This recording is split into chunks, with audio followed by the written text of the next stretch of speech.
Ladies and gentlemen, all the beautiful viewers out there, this is it. This is the final qualifying match. And the last show that we're going to do here for USM before the finals in December. I'm Veli, this is Stokes. This is it. Yeah. This is it. This is it, buddy. This is our last one. How are you feeling, man? It's bittersweet. You know what I mean? It's bittersweet. This is the first full-time casting gig I ever got. Honestly, it's weird. It really is. It's so It feels like I blinked and all of a sudden it's now October. Well, in our time, it's actually November. It's November 1st right now. Right. So, from April to November 1st, like that. But hey, we got some other stuff on the plate today besides, bittersweet last episode of USN for the season. We have to determine who's going to be coming in on the wild card on the eastern side. You know what makes the U.S. Nationals such an amazing program? What is that? Take a look at this right now. So you look at the Pro League Finals, you get the 2 best from each region. Here in the U.S. Nationals, we get the 8 best. And right now, we see 7 of 8 Pro League teams that qualified. TSM didn't make it.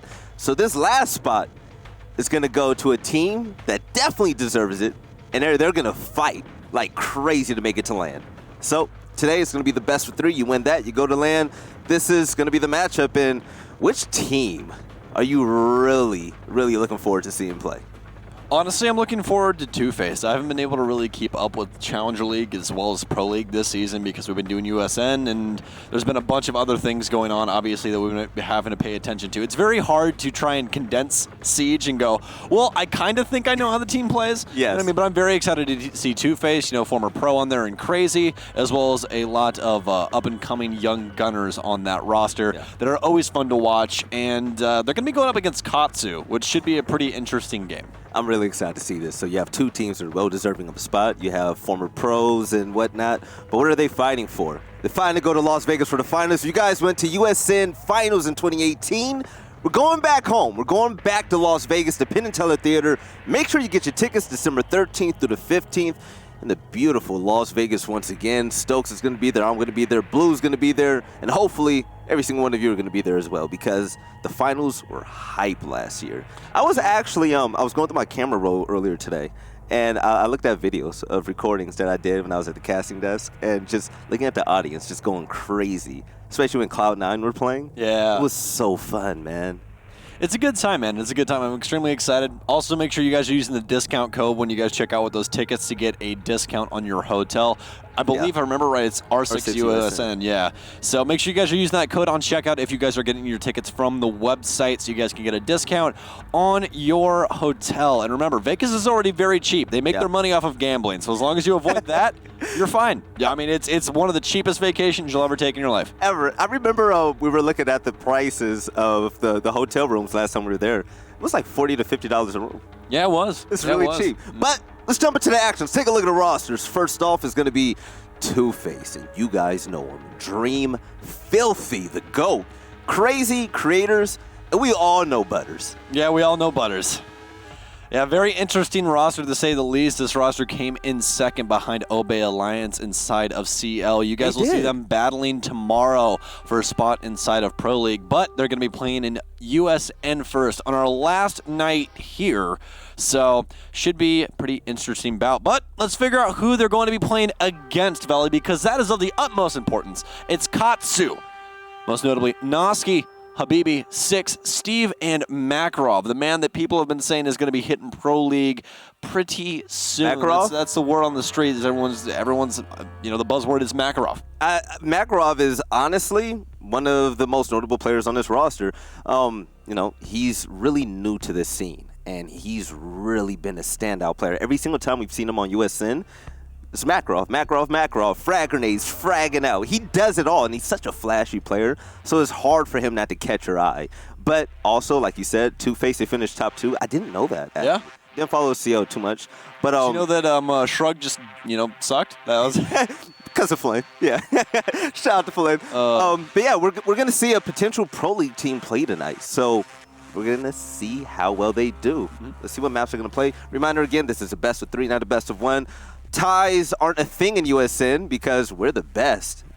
Let's see what map they're going to play on. Clubhouse, Consulate, Coastline. I love it. We got the Triple C. Triple C's again. We got the Triple C on Tuesday. We get the Triple C today. That's the NA special. Clubhouse, Consulate, Coastline. That's what we play inside of the T3 scene.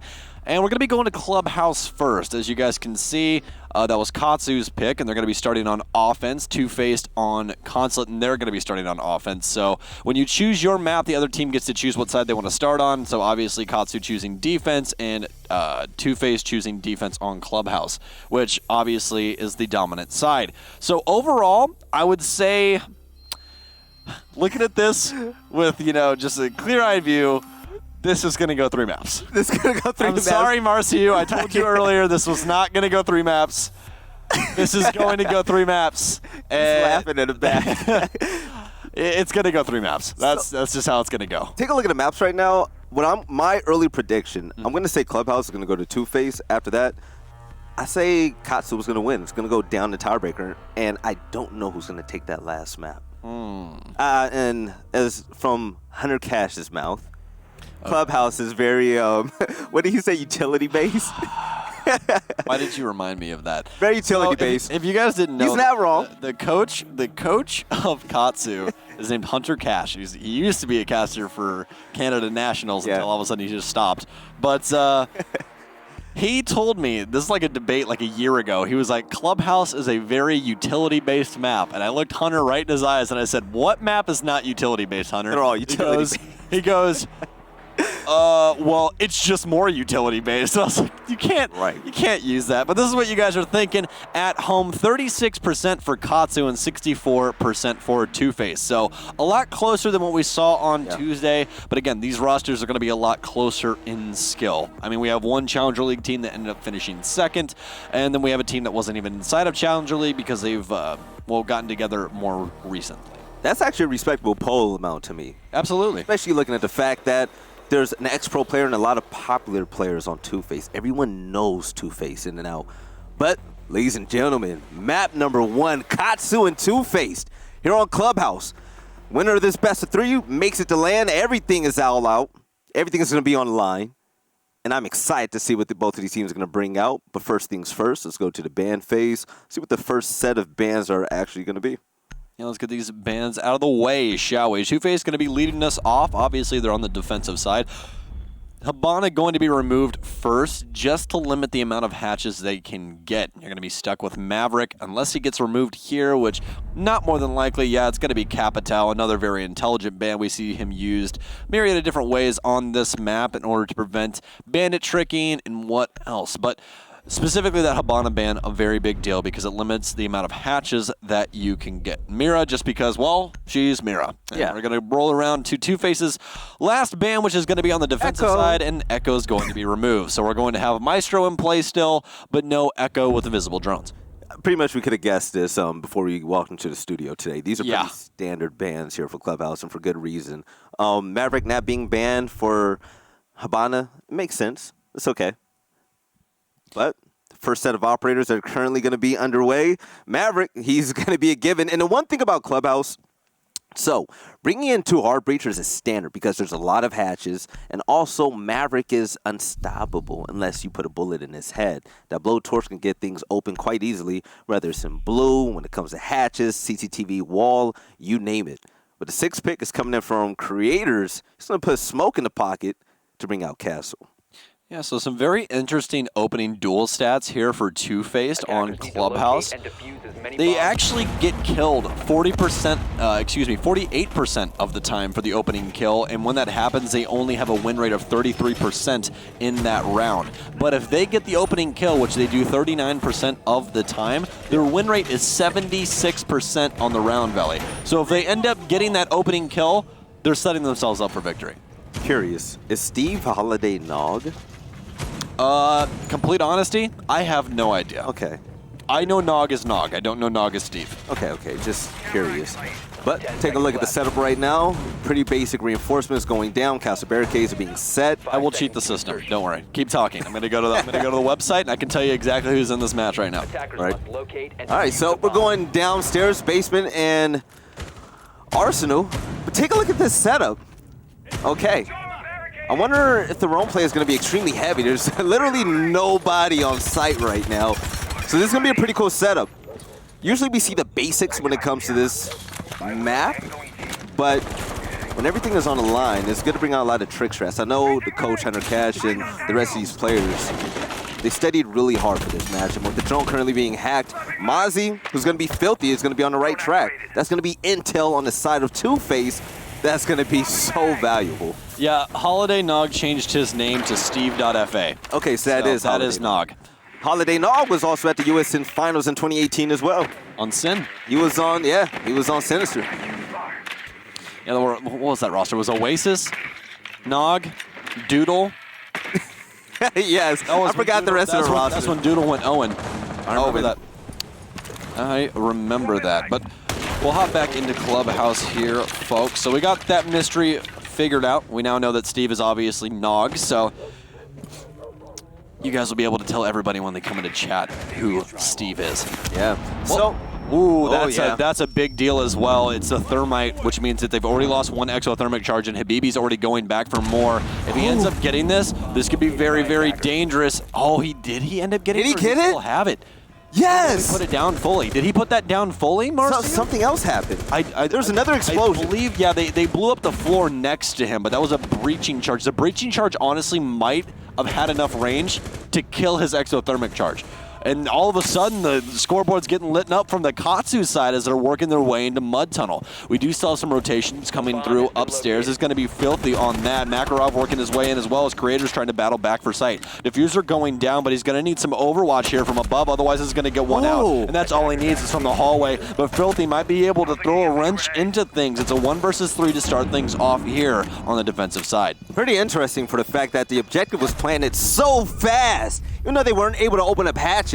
But Katsu, they're going to come out the gate swinging, winning round number 1 on attack. And that was quite fast. But what I really love is the utility play coming from this team. The fact that they put so much influence on just stopping the hard breach from happening in Kitchen, that was huge. But still, somehow, some way, Katsu were able to get the plant down. A lot of points of attack. And Two-Face, not sure what was quite happening.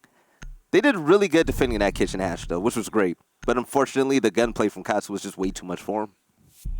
I completely agree with you. I think that's the main thing to highlight here, as you said, is the multiple points of attack, especially inside of Mud Tunnel. Yeah. They didn't recognize out that anybody had motion through there because, as everyone knows, we have a very, very silent blowtorch that is played by Maverick. So unless you hear the metal fall, you're really not going to know that he's opened something.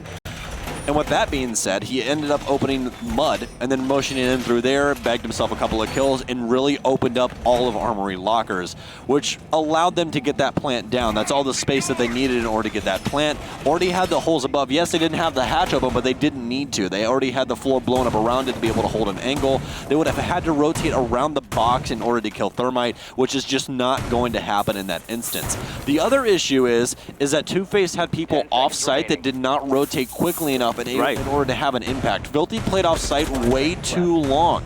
And when that plant started going down, he should have made his rotate earlier. Instead, he ends up in a 1v3 and just can't win it out. Now, I thought Two-Face were going to be on the right track. The fact that they had a lot of roamers that were trying to create such a strong presence to slow down Katsu, they seemed to fail. And L after L kept coming up to them as they lost Mozzie and Vigil first, which is a huge blow for the fact that now Mozzie, even though he hacked a drone or two, isn't able to man them.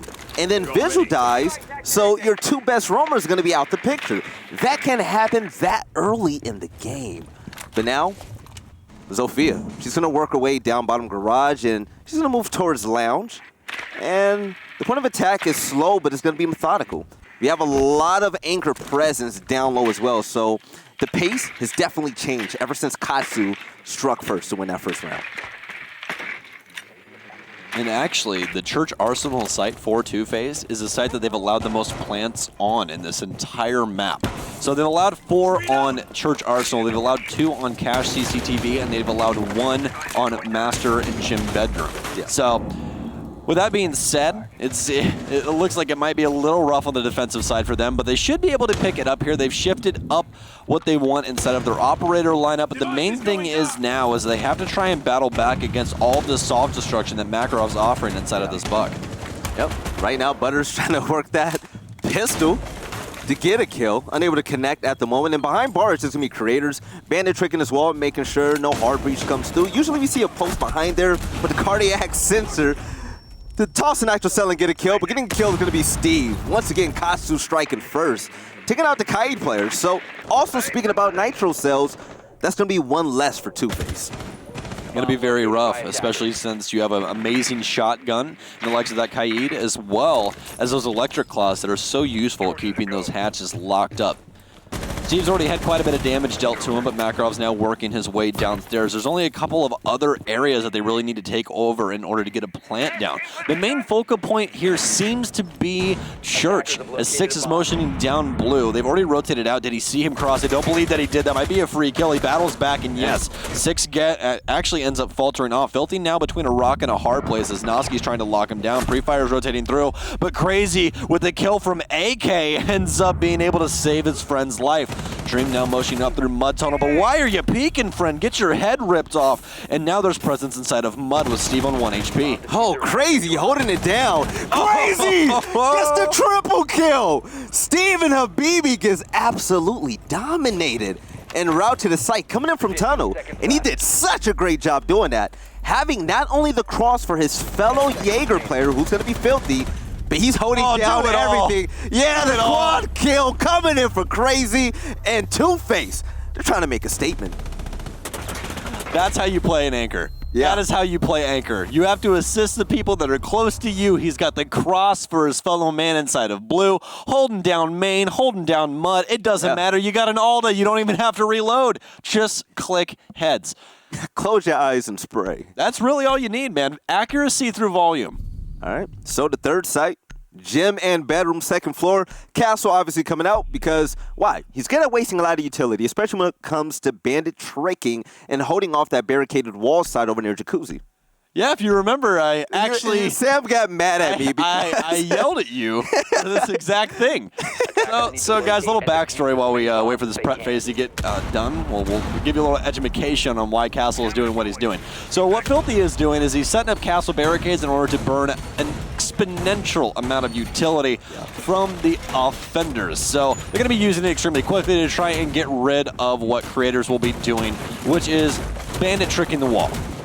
And with the setup of those castle barricades in tandem with ADSs, it makes it to where you can't launch any projectiles. You have to use either a breaching charge or something else to get the castle barricade open in the first place just for the window. You can burn so much utility before they even try and have an attempt at the wall. Now, where things went wrong is I asked Veli to do this because I assumed he knew what it was. I was doing other things. I was multitasking, man. And this man runs back over to Armory, or excuse me, to Wait's door at the very last second. It gets bodied. Gets bodied by the guy on the window because he sledged the window open and shot Veli while I was trying to put the door up. And I was not very happy because Veli was literally launching my elo into the sun. So. Hey, you know what? I'll get it back for you.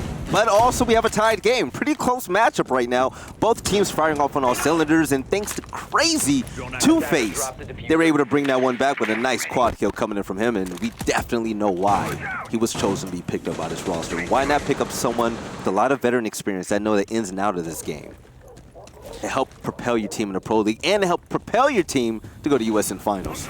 And I think the main thing is that people kind of forget about Crazy. I mean, he played on Rise for a minute. He was on Noble. You know, he's been around the scene for quite a while at this point. He just seems to be on a back burner up until this moment. Now people will soon recognize and think, hey, I know that name. I know that face. Yeah. Where has he been this whole time? Well, I guess you found him. He ended up leaving Rise Nation after Rise Nation dropped him and kept Acid as well as Crazy. Moved over to that roster as kind of a dual package after Noble, well, basically combusted. So, yeah. Attackers have dropped the bomb diffuser. Now, motioned over to Katsu. Currently trying to battle through USN and could be going to a LAN once again. He was actually here last year as well. You're right. Such a great player. And great players all around for both teams, but with the Nitro Cell coming up, he can get it! No! But instead, Makarov, the frag grenade specialist, is going to give creators a taste of that explosion taste, and he's going to fall out the game as Butters picks up a kill on his own. So, no Sophia and no Bandit. Probably tastes like, well, gunpowder or whatever's being used. And it's lots of shrapnel. It's a frag grenade. Yeah, I talk a lot about Makarov and his frag grenades. You know that, by the way, you know that man's been playing for a really long time when he's rocking the gold skin on the C8. That skin is as old as time. Yeah. It is a ridiculously old skin, but now trying to battle things out in the site, and Katsu taking just a little bit too long, and Two-Face has been able to adjust. Quick pre-fire for Filthy, but that ump not doing him any due diligence here. Now trying to fight back, but it's going to get equalized. Oh, crazy from range, but he can't find the kill. Here's him hop in the window, tries to battle back, but can't make it happen. It's an SMG-11 going into the post plant. Oh my God, this is clutchable. If he makes the right rotation, all right. Crouch walker, not able to hear him, but the objective goes down. This objective player, if he could get out of the way, no, he doesn't, so Crazy's gonna catch him. In an extremely clutchable situation, Katsu, oh my gosh, they're gonna pull out this round, Noski, with the amazing headshot, and it was so close. Crazy had the line of sight set. All he had to do was pull the trigger, but it was a matter of milliseconds. So now Katsu, they're gonna be up by 1 round, almost a crazy, insane clutch. That was just timing as timing gets. And to be completely honest, if he ends up bagging that kill outside on the balcony, this round is extremely easy for Two-Face to take over. You're right. And that's just the squirreliness of the SMG-11. You know, sometimes it bags you a kill, and sometimes it doesn't, you know? You know what? I'm going to have to give credit to the player that had the SMG in his hands for the fact that, okay, because Crazy is one of the newest members of this roster, it looks like he's been playing with them from the start. He seems to be the, the rock when it comes to this defensive setup. Every time you see him on site, whether it's Mute, whether it's, brain fart, Maestro, he does it all. But now, this time around, with 6 kills, he's going to go on Valkyrie. He's going to be the queen of intel. And it's going to be all up to him to make sure that Two-Face is going to be 2 steps ahead of Katsu every single part of the way. No Mozzie's going to be on board, and this is going to be a pretty standard setup. We're going to have Smoke, Maestro, Jaeger, Kaid for the Kaid trick underneath by Lounge, and also Valkyrie. No Bandit. It's going to be interesting. But you know what? At the same time, it's not interesting for the fact that we have a Maverick on board. All it takes is one blowtorch on a hole, and you can shoot that battery quite easily. So you guys can see that Two-Face has broken up the wall on the balcony for CCTV, and you might be asking yourself why that is happening. Well, it's a very good question, chat. I'll tell you exactly why. So they break open the soft wall area before reinforcing to make it to where sound cues go through the wall easier. Breaking that soft wall that is on the outer of the reinforced wall that you're going to put up makes it where sound transfers through just a little bit easier.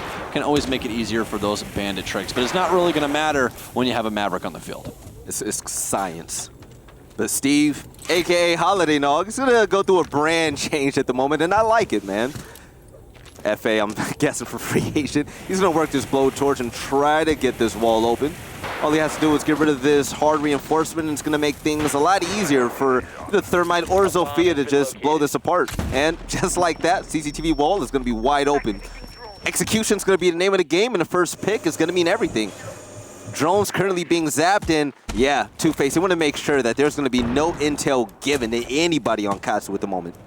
Nog and Katsu making great time, and Makarov capitalizing on a logistics push. Drop from the hatch, quick bag of Crazy, and all of a sudden they're in man advantage, and they've already got the pinch that they need. They have mans on both sides, opening up Jacuzzi wall, making things a little bit easier if somebody wants to hold the angle from main stairs, but this is how you want your round to go. Get CCTV open, keep somebody on rappel for rotates, and then start pressuring in from construction. This makes it extremely easy to get that diffuser down. The only thing that you have to worry about is garage, where Creators is sitting. Also, you have to worry about the fact that Crazy is now down, so Two-Face, they're going to need that second player to really stand up and make a difference this round, because so far we've seen Crazy in the mix every single time.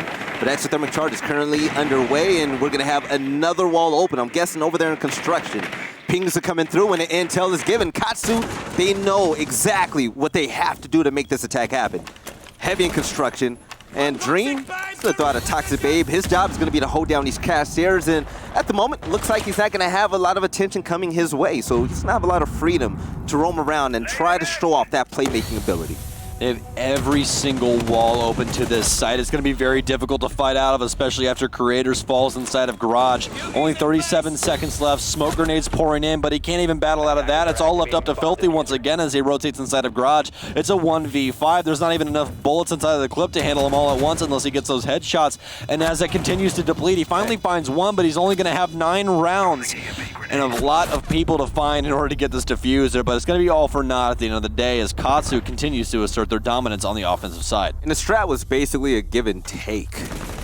Two-Face gave Katsu a lot of space to operate, and Katsu took the win. That's basically it. I was going to say, yeah, it's a lot of give and take.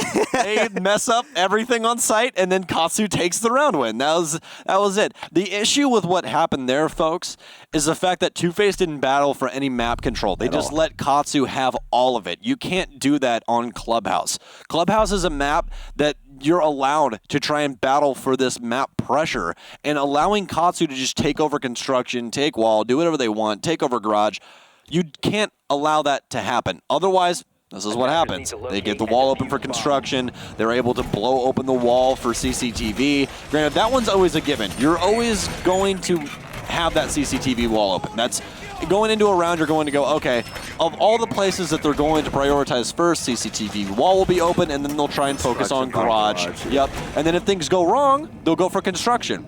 But with Katsu, what they did is right when they got CCTV open, they immediately flipped over to construction, and it caught Two-Face by surprise.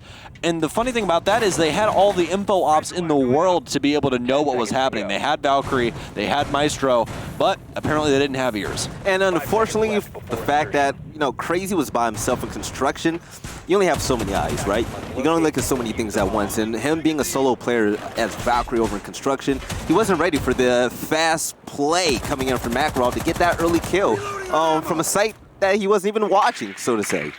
But secondary drone phase underway.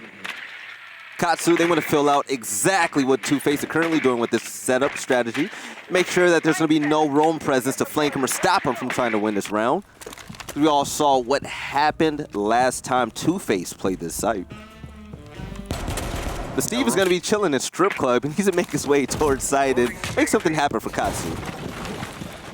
Yeah, pretty steady going so far for Katsu. Two-Face not really able to find much magic so far, and whether it be that they've allocated themselves over to turtle setups or what have you, their aggression has been thrown completely out the window. The only person making aggressive moves is Crazy, and he's doing it from sight. Kind of playing inside of the box, if you will. Yeah.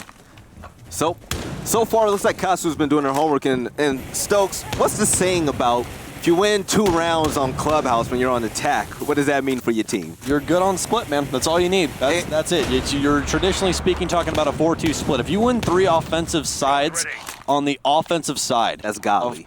Of Clubhouse, as you said, it is a god tier setup. You're poised to win the entire map. Right now, little peek battle.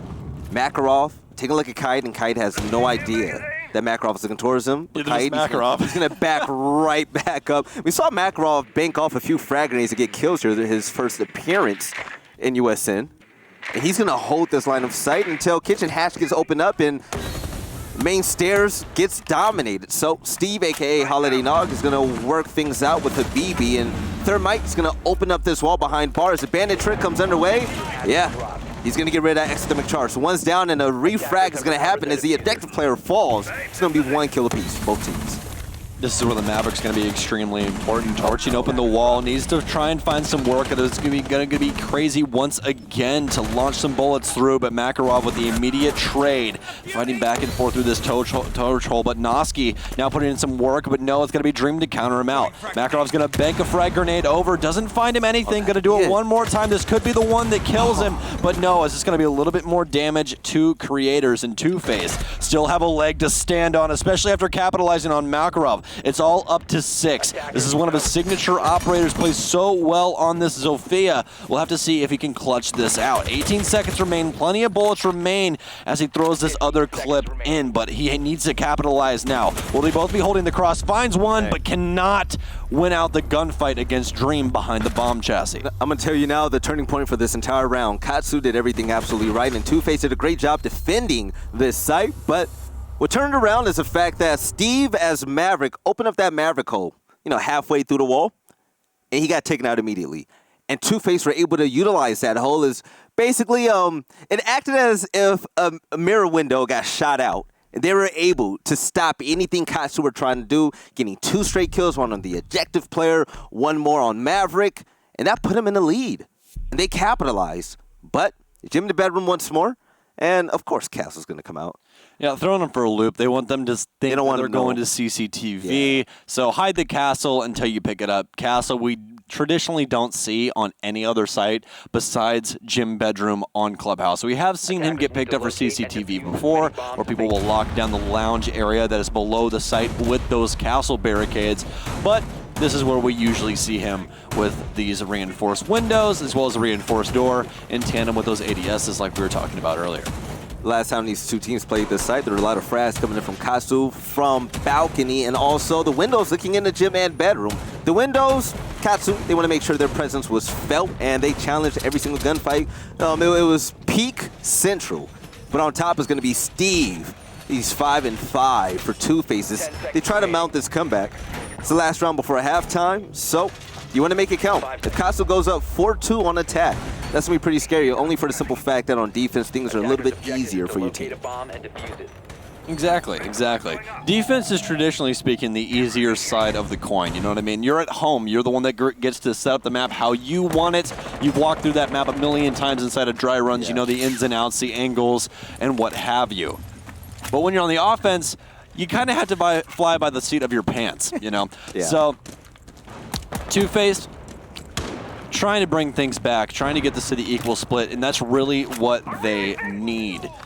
We are going to have Steve immediately run over to Jacuzzi and start torching open this wall. And again, this is a direct counter to what Two-Faced is wanting to do. This is where Two-Faced ran into trouble last time. Yes, you're able to bandit trick with this setup, but are you able to counter a blowtorch? I think not. You can't. Not at all. So one roamer's going to be in the way. Habibi, don't shoot him, please. Yeah, what are you doing? Like, that's not even good practice. I was going to say, you ever heard don't point a gun at your friend? Yeah. Don't do that. Why would you do that? It's just good practice. Don't do that. If you are holding a weapon, do not point it at other people. Now, this is unusual for Katsu for the fact that every time we see him on attack, they've been pretty fast when it comes to trying to attack the site from different lanes, from different point of views. And this time around, it seems to be a little bit slower. Wonder why at the moment, but yeah. EMP currently underway to get rid of that kite claw so they can hard breach that wall. 3 players on balcony as they work together towards this hallway. The wall has been opened, and it's going to be up to Dream and Creators to set up a crossfire to stop anyone from trying to pass that line of sight. Yep, Jacuzzi balcony has now been opened. There's ADSs in here that are going to eat up these frag grenades more than likely. There we go. As you hear that telltale sign of the noise inside of bathroom eating up that frag grenade. So that's already going to be one off the board from Makarov as now stun grenades pour in to burn it out.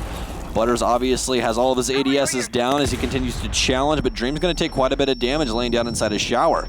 Oh no, exothermic charge coming in. He's going to be in between a rock and a hard place here, but Creators actually ends up killing him and getting the exothermic charge. He doesn't even have to worry about it, and he's also down Makarov. This is a huge round. 6, though, trying to bring it back as Creators falls, but he's already done the damage that was needed. Such a big 2-for-1 play. And Makarov is going to top things off for Katsu, put him in a lead in regards to lives. But with the peak happening, Butters is going to shut down 6. Makarov is going to fall as well, and Two-Face, they're back in action, now up 3-2 with only half a minute left in time. Time, it's not going to be on Katsu's side. You're down in numbers, you got to get the objective. You're going to have to get the objective down or try to frag out. But trying to frag out is going to be pretty hard. But it's not going to be that hard when the peaks are coming through like that. Filthy gets caught trying to be aggressive, but Butters is the man. Getting that 2K to close out the round is going to be all Two-Face needs to tie things up as we enter halftime. Right gun, right time. Butters has any other gun, he probably doesn't end up winning out that gunfight. The 416C has the highest body shot damage on the defensive side. And as you guys could tell from his screen immediately going gray, he was very, very low HP by the end of that gunfight. So it could have been a 1 bullet difference between some weapons there that could have spelt disaster. But now we're down to an even split on Clubhouse. And we've been dealing with some games that have not been going the best recently, Veli, where it was just 7-3, 7-2, and that's really how the last couple weeks of USN have been. A lot of people are going like, what's happening with these games? We don't understand. We want to be entertained. Entertain us, please.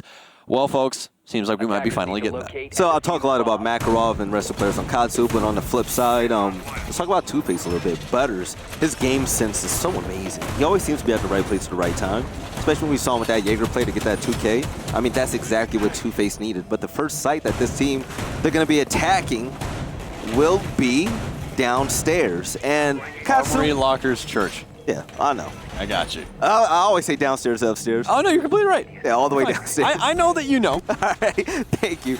But Katsu, we saw a lot of aggression on attack. Is that type of play style going to translate over here on defense? We're going to see things changed up a little bit. Steve is going to be on Maestro, so he's going to be the anchor. He's going to be the heart and soul of this roster.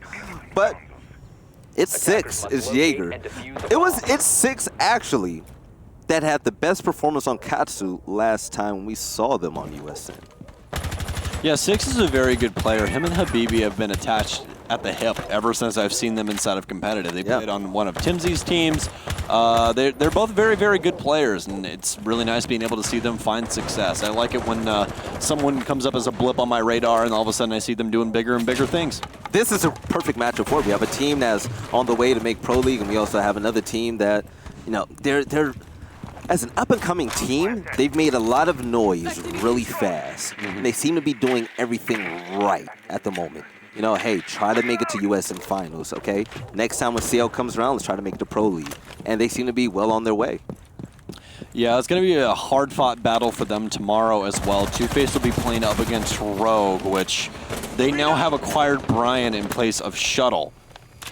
Interesting pickup. Yeah, as well as getting Redeemer in as coach. So they've made some improvements. We'll have to see if it works out for them. But Two-Face is definitely going to be trying to come for their head.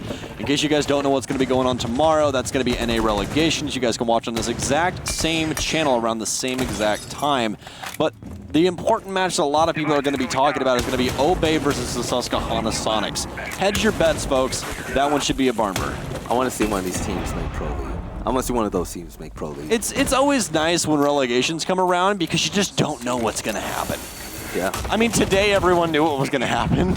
But, you know, in case you guys were wondering what happened today with EU relegations, we saw Force as well as BDS both secure their spots inside of EU Pro League. So now EU Pro League is more stacked than literally anything that you could possibly fathom inside of esports. Yeah, and creators.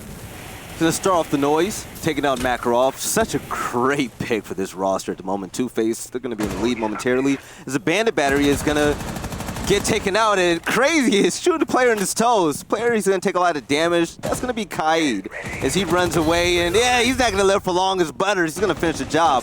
Noski and Makarov both down on Katsu. Two-Face with under a minute left so far. They seem to be doing everything right. Blue is challenged at the moment. I wonder if Filthy's going to push in anytime soon. But the main stairs in Church is being under attack at the moment. Okay, so this could be it. Utility currently being dumped, and yep, this is going to be it. Next 10 seconds, I expect a lot of frags to go down. Yeah, 5 up in 20 seconds, an immediate frag onto Butters, trying to bring it back to an equalization point. Only 18 seconds. They need to get this diffuser down. It's going to be in Creator's hands. Everyone's trying to collapse onto Church. Habibi's going to falter, and they know he's inside of Blue. Dream trying to battle back, but it's going to be Filthy Sosa from Blue Stairs. All of a sudden, it's down to Steve. He's got the ulta by his side, but Creator's already confirming the diffuser. Oh no, this is treacherous waters now. Plenty of bullets, but not enough HP, and Six has been downed.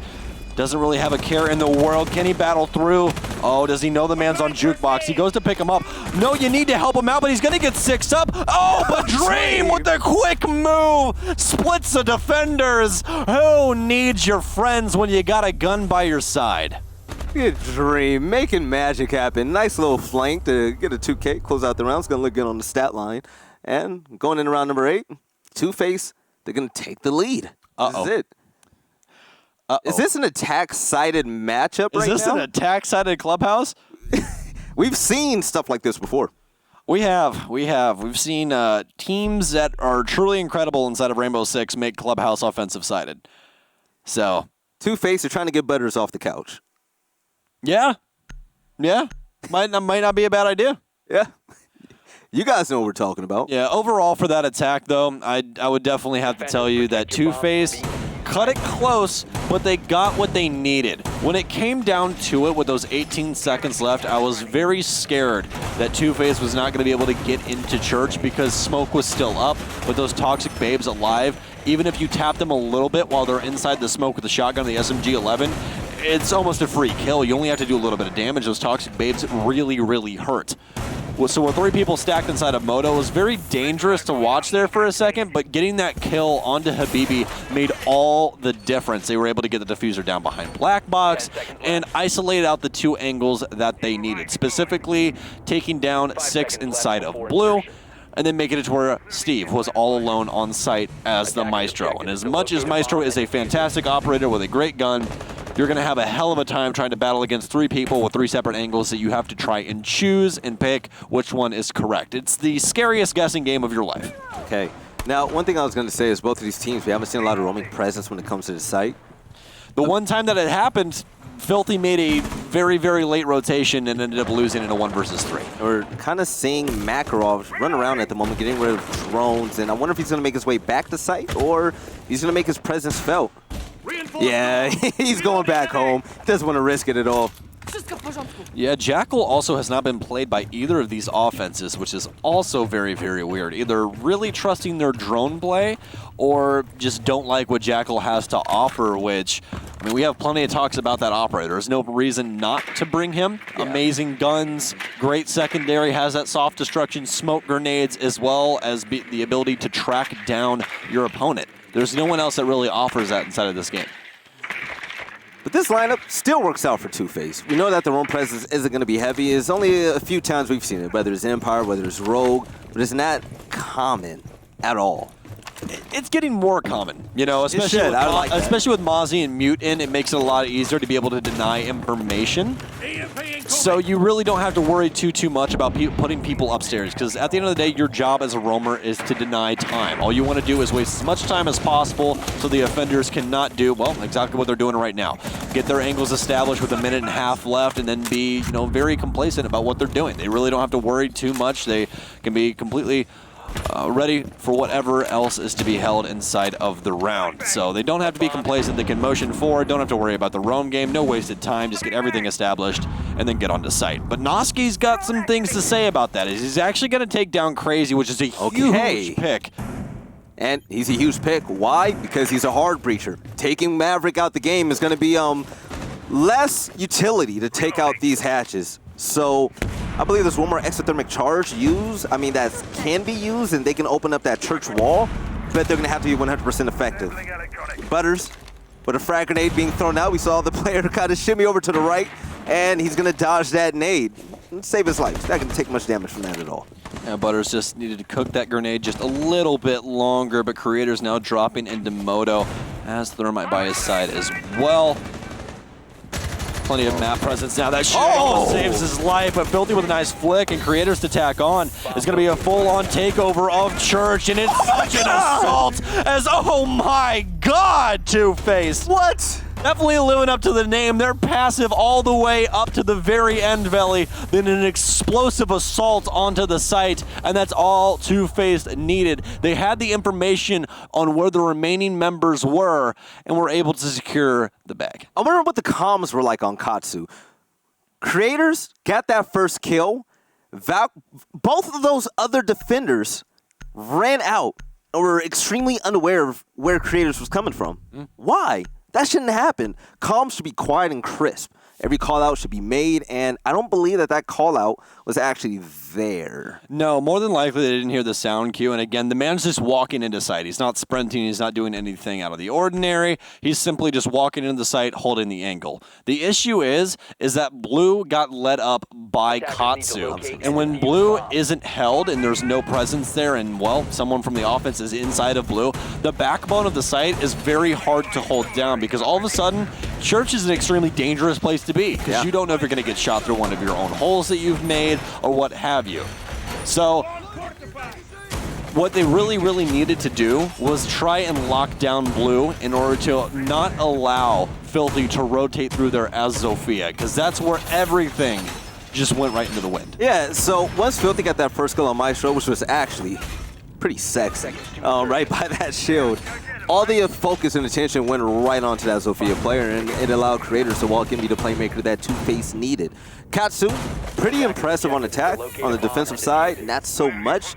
Currently down by 2.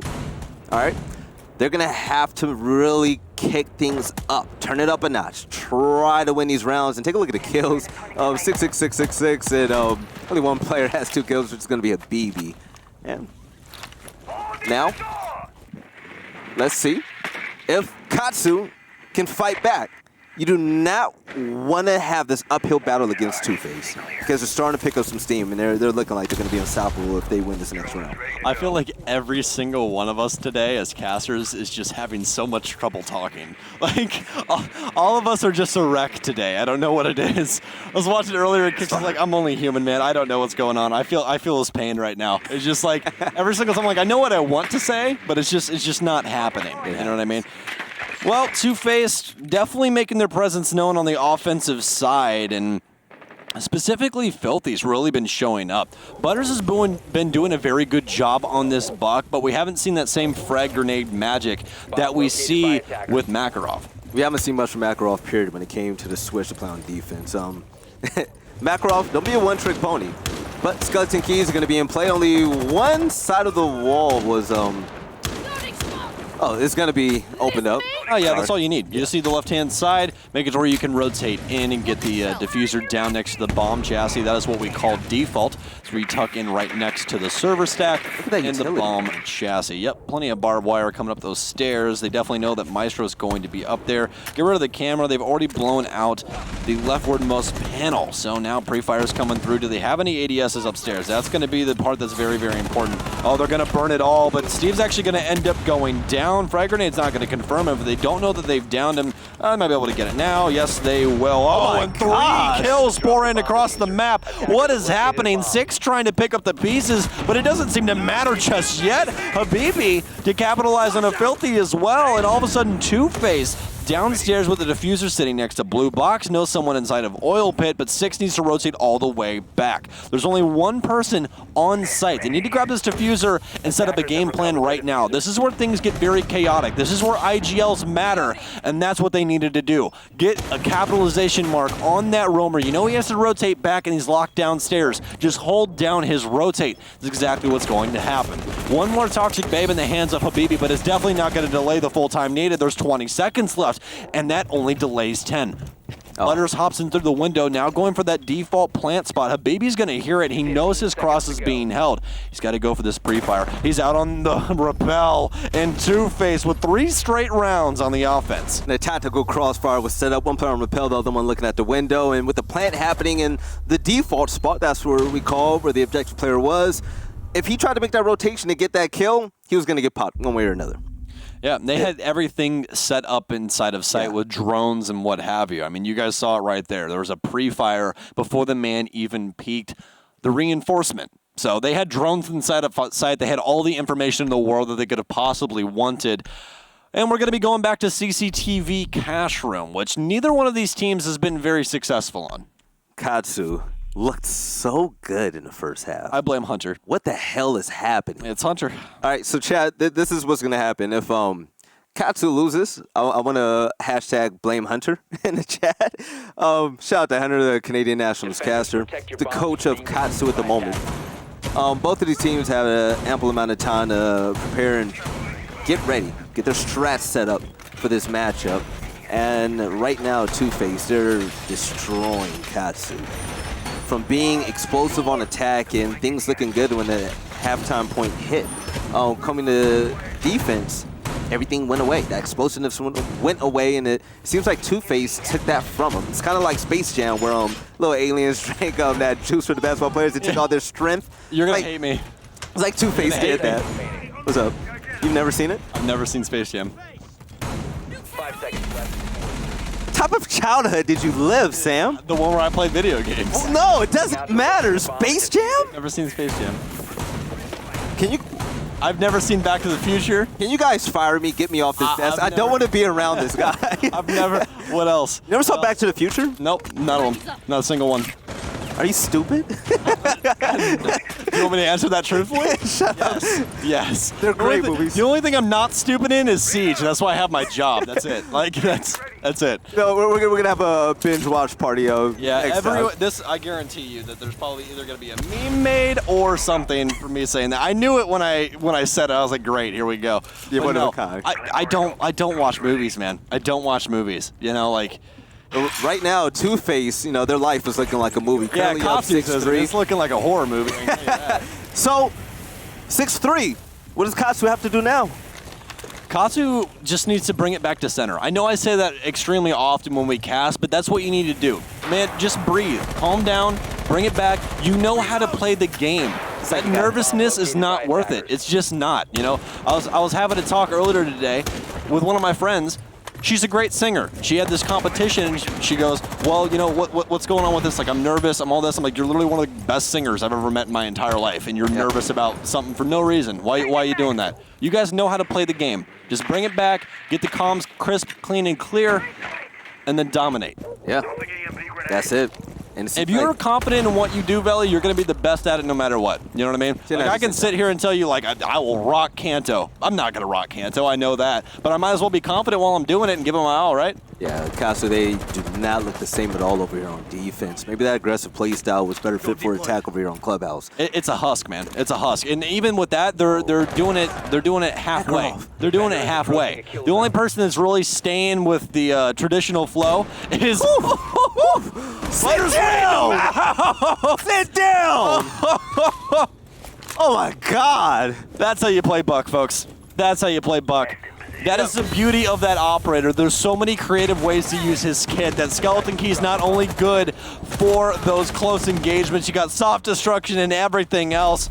And once again, they're just falling apart. Bringing it back, though, is Katsu with Habibi. Filthy. Trying to bring it back. Currently a 2v2. Butters with the explosive start that his team needed. Now, the odds are even. Valkyrie's going to be alive along with Smoke, so the utility that's going to be on the side of the defensive team is going to be great. Filthy, teasing a few shots. He's going to have to be careful.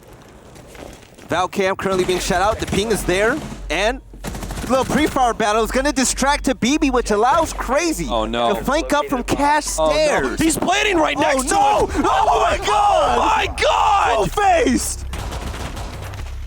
Oh, the breakdown in strategy from Katsu, I don't understand. How does how? Where else did you expect him to be? How? And what disappointed me the most, wow, with the intel that Valkyrie could have provided for that team, and I just don't understand how they didn't know that the flank was coming up from Castairs. They only knew where one player was. Everyone just wasn't accounted for. And it allowed Two-Face to make that huge play. Wow. Start off with Butters, and then Habibi came up on that flank, and it was just all she wrote after that. Two-Face, they're going to run away with map number 1. Katsu, wake up. Wake up. This is it. Wake up. If you want to go to land, you have to bring your A game, and I'm not impressed with what we saw on defense. No, I'm pretty upset because for a team that was that explosive on attack, we expect better. You cannot allow so many flanks to happen back after back, and just the defensive setup, the roam presence wasn't there. We saw a lot of early picks coming in from Two-Face to take out players on Katsu. They weren't able to establish, a rhythm. And it showed. Two-Face, the veteran roster, when you compare these two rosters, they dominated, man. Yeah, the main issue is that you're going back to the exact same site that you just had trouble with, and when you go back, you're supposed to have a game plan as to counter what has been going on. And their counter was, hey, let's get aggressive down low. Well, you see how that worked out. Butters really messed that up for him. Skeleton key right into a very nice C8 shot. So good. And it was overall just, a very, very good showing of skill from him. But the main thing that I want to capitalize on is you can tell that Katsu's shaky in their gameplay, especially going down to that 1v2. That 1v2 is so unbelievably winnable, folks. I'll tell you exactly why. The place that was motion in through for that Maverick to get that diffuser down, is cash stairs. Yeah. And cash stairs is metal. When you step on it, there's a metal ting. It's and then the top of it's concrete. So it's one of the loudest things you can walk on in this game. You're extremely, extremely vocal. It's that as well as wood. Metal and wood are two of the loudest things you can walk on in the entire game. And he walked on that, and then you just had no idea the man was there. So. Oh, Crazy got to flank on the BB. Yeah. Excuse me. No, it wasn't that. He ended up walking through, but the way that he peeked that was the main issue. If he rounds the box instead, he gets that kill and he's able to take the gunfight on Cash Door, but instead he walks cleanly into Cash Door, and you just sit there and go, where else did you think the other man was going to be? Because there's no other optimal angle to hold. None. And as he's being peeked, his teammate was in Cash the entire time. Yeah. Did he not know anybody was coming from the construction area? No one was coming from garage? We all know someone's coming from CCTV door, but no one was watching lounge, cash stairs. It was just wide open. Yeah. They just ran amok on them. Yeah, and again, when you go back to the same site after you just failed at that site, it's either that, number one, you mess something up inside of your game plan. You go, okay, that was just a fluke. It's fine, whatever. Or you go, okay, we really screwed this up. Here's the game plan on how we need to fix what they're throwing at us on the offense. Yeah. And they didn't do that. The only thing that they changed was like, hey, we're going to throw two people downstairs. Well, fantastic. The only thing that they had downstairs in order to help them was they had a line of sight established across the lounge wall. That was it. There's no barbed wire, nothing in order to help them downstairs. And when you don't have that, that's when you have Butters walk in a door and kill two of your people. By the way, Katsu made the conference finals with 2 subs. From that last map, it looked like they were playing with 2 subs. So I said last time I wanted to be impressed by the Rome presence. Okay? Subway or Quiznos? Oh man, Quiznos. I love Subway's cookies are the best. Oh yeah, by the way, absolutely. By the way, I agree. They sprinkle something magical in those cookies. But Dream is 19. Jeez. Okay. Two-Face, really impressive team. But like I said, I really wanted to be impressed by the Rome presence, and they did exactly that. It was like they were listening. Okay, so we had, I believe it was Makarov and It's6. And It's6, he was in a position where whenever I'm playing ranked and you hide right to the side of a doorway, I always say to my teammates, okay, this is either going to be really good or really bad. That was really bad. And It's6, it was just a quick peek from Butters to go ahead and get that 2K.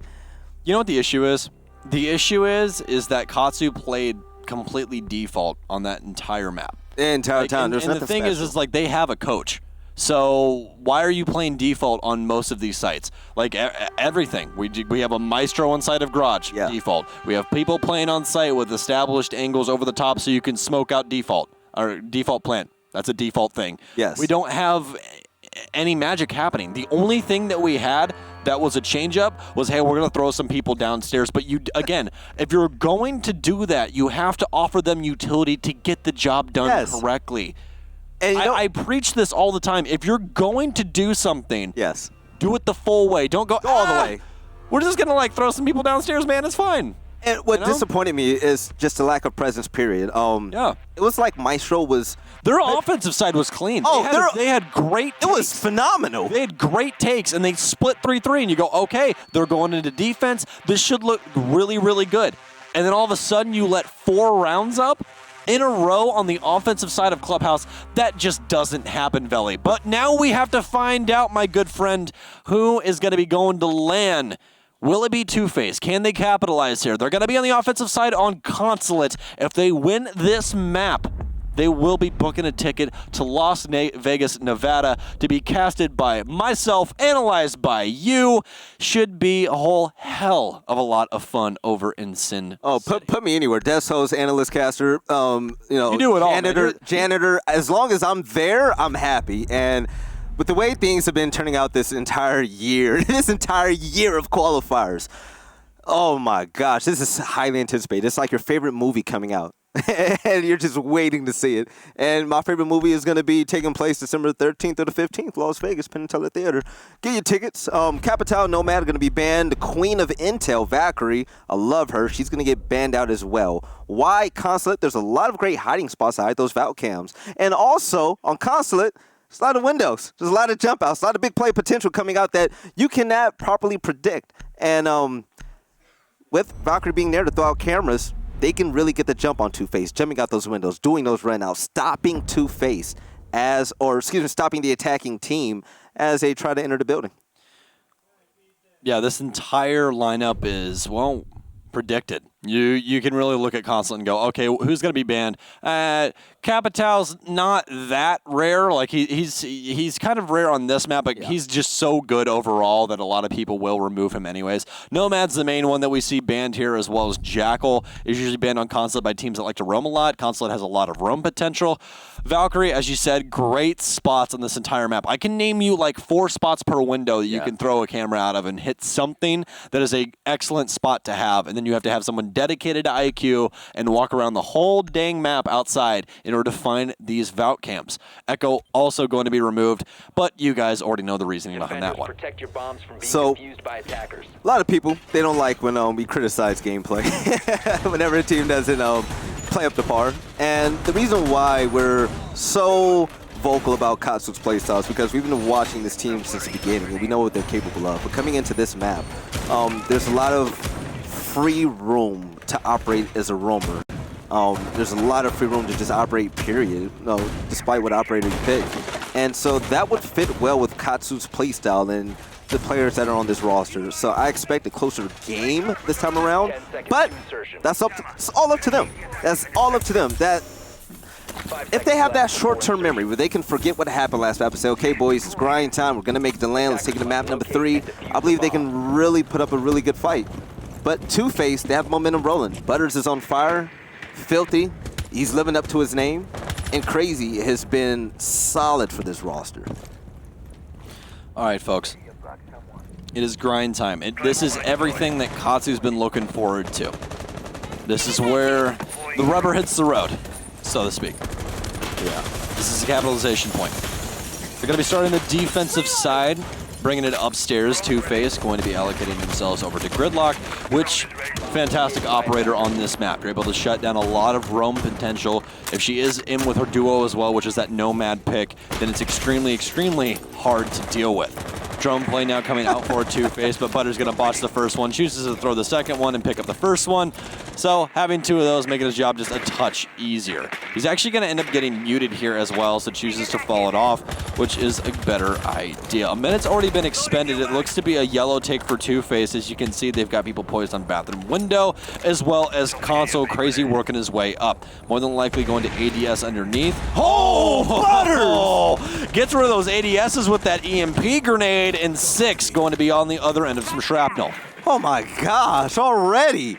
Butters is going to continue with that hot hand. What are you doing? Butters, he's going to continue with Slave Fest. Makarov gets absolutely bodied. And Dream is going to join the party, shutting down Steve. Oh no, Katsu. What is happening? Oh, Katsu, no, boys, no. It might be too far gone already, Veli. It feels like the momentum has shifted over to a completely different map.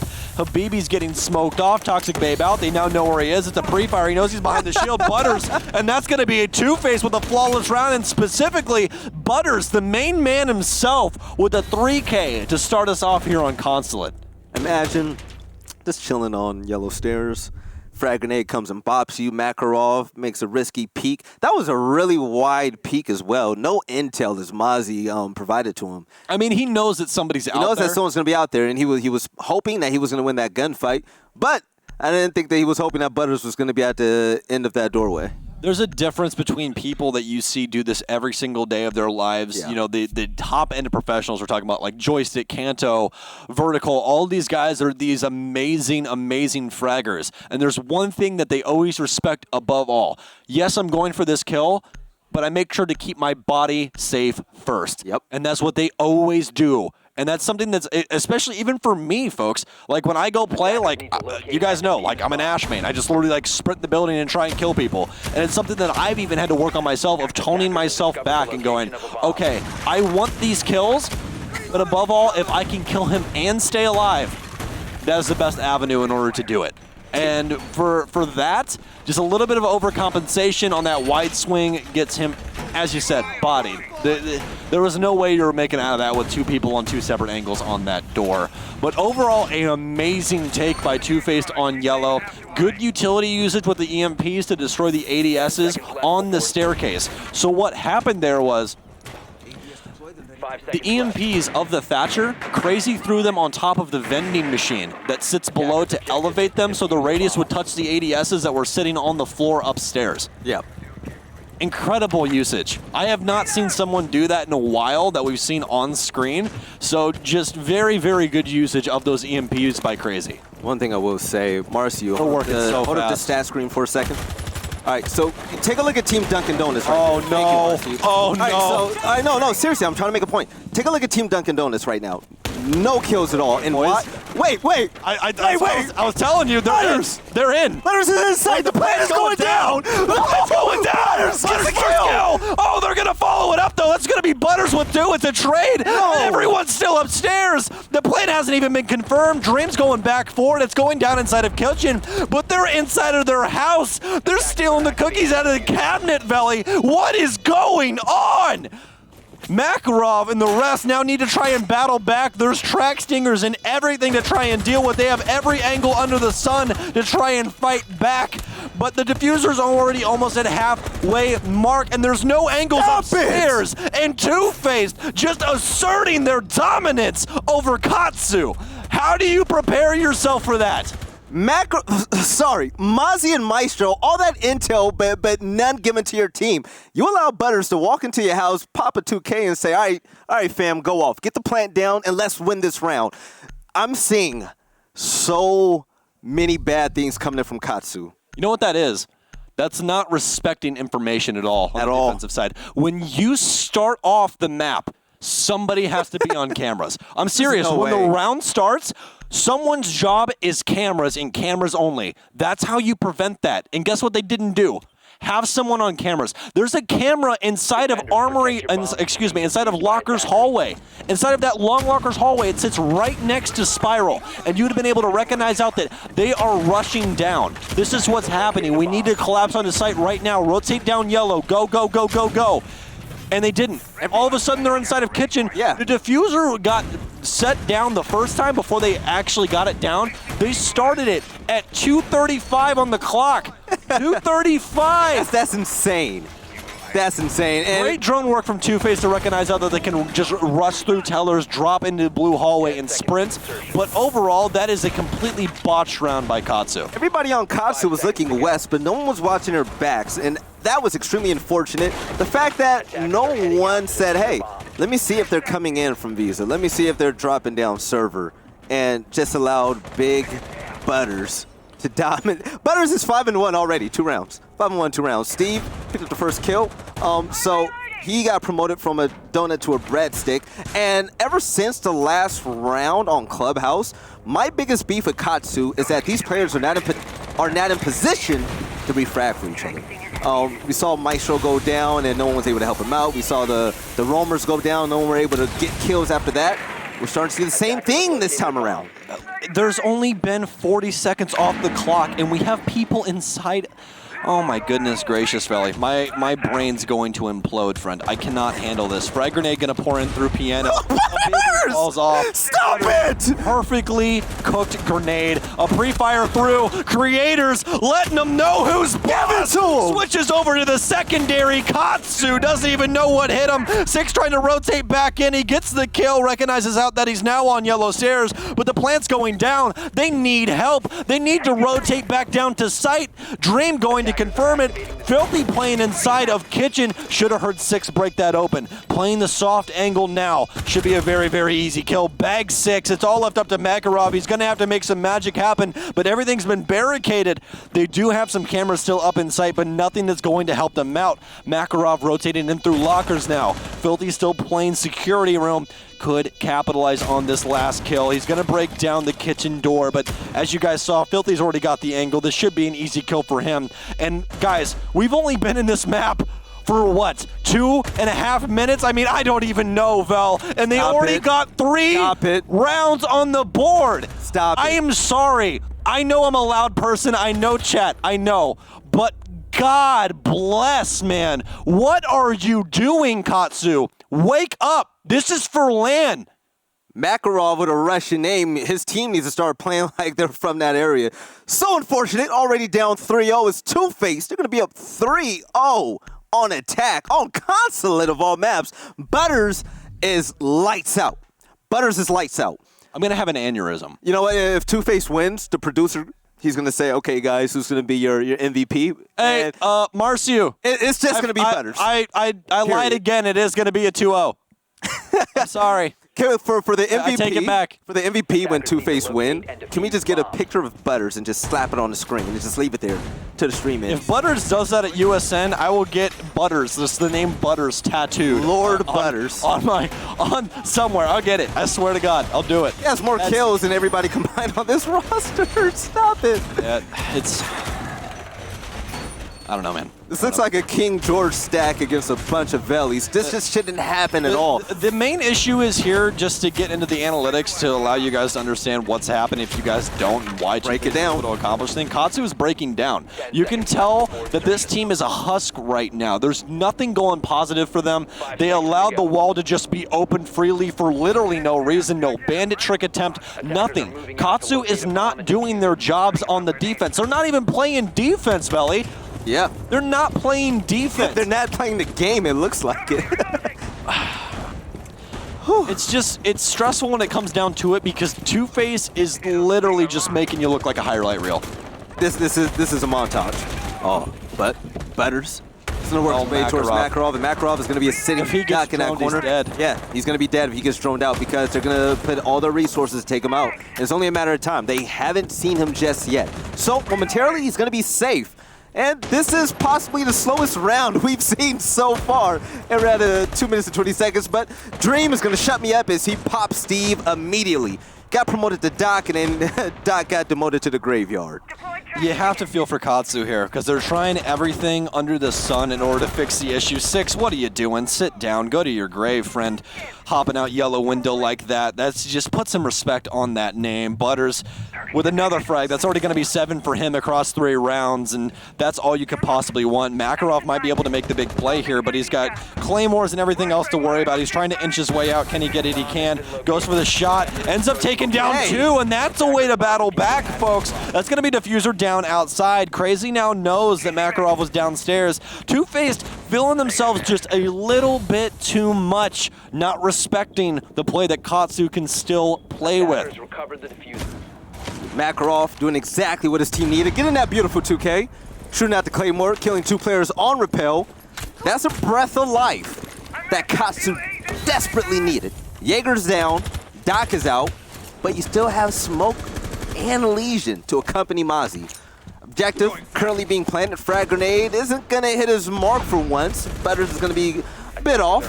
And finally, Two-Face gets to plant down his Noski. It's going to drop Filthy like a bad habit.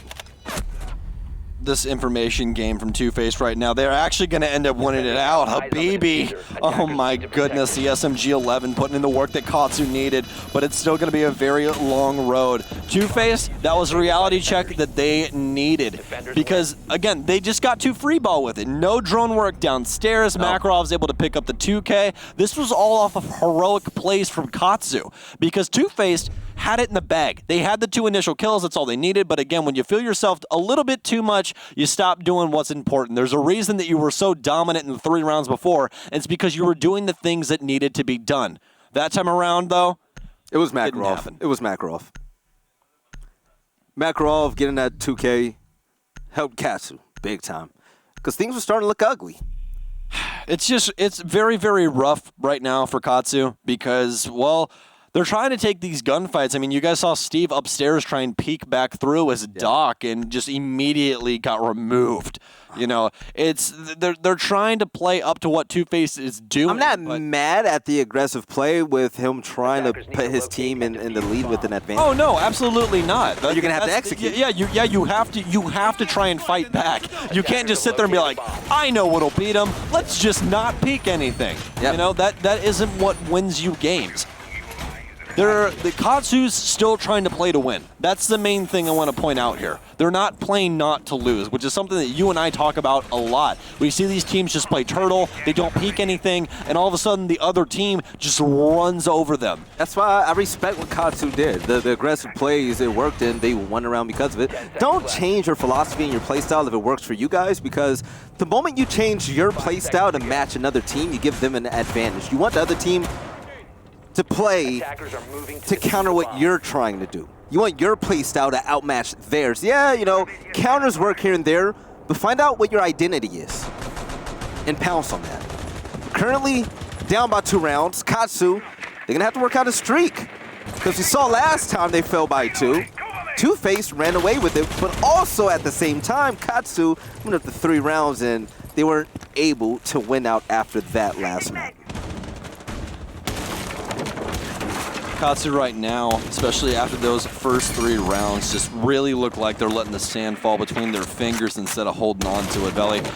Two-Face has woken up just a little bit as well. You can see they're still on pace with what they were doing. They're still being aggressive, but they're doing the proper things. They're setting up the angles to cut off rotate inside of short, and they're going to get a kill because of a Makarov peeks immediately through.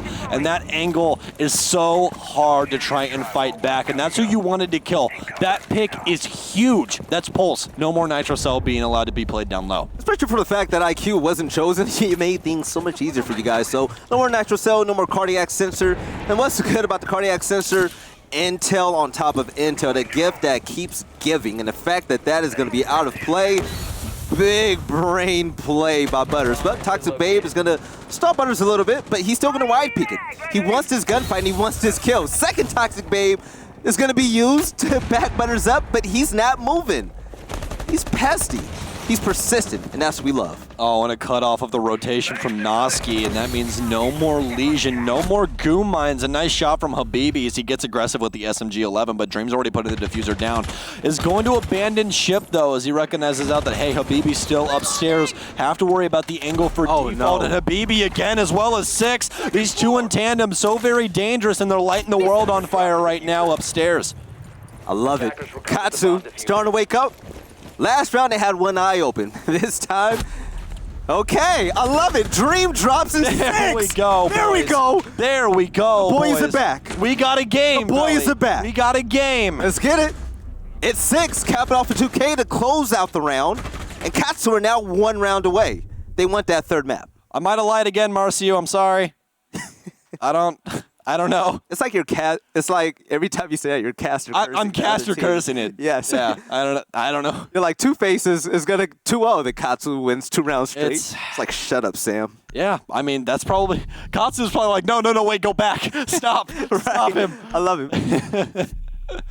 It's just ridiculous, man. Round 6. Absolutely ridiculous. So this is gonna be it. Two-Faced did not have the best defensive side on Clubhouse, which, again, it's Clubhouse. It's a map where you win a lot of defensive rounds. Consulate's pretty split down the middle, so I feel like Two-Face is going to do amazing on offense, and then they're going to hit that same rough patch on the defensive side.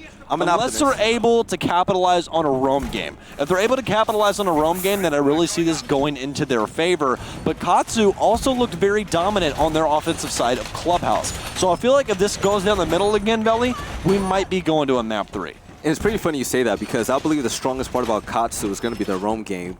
But also, the strongest part about Two-Face so far is just destroying and dismantling the roamers. So there's going to be a matchup that's going to be pretty fire to watch. Round 6, the last time we see Katsu on defense, says Noski is going to bring out Mira. First time we're going to see her this series. We don't see her often, but when you do, it's definitely a treat. The one-sided windows are going to help out the defenders greatly, and it also helps out the fact that she has a Nitro Cell, so great utility all around. But Katsu, can they watch their backs? And you see a player working towards server underneath that hatch to make sure that Two-Face aren't going to be sneaky with any type of attacks or flanks.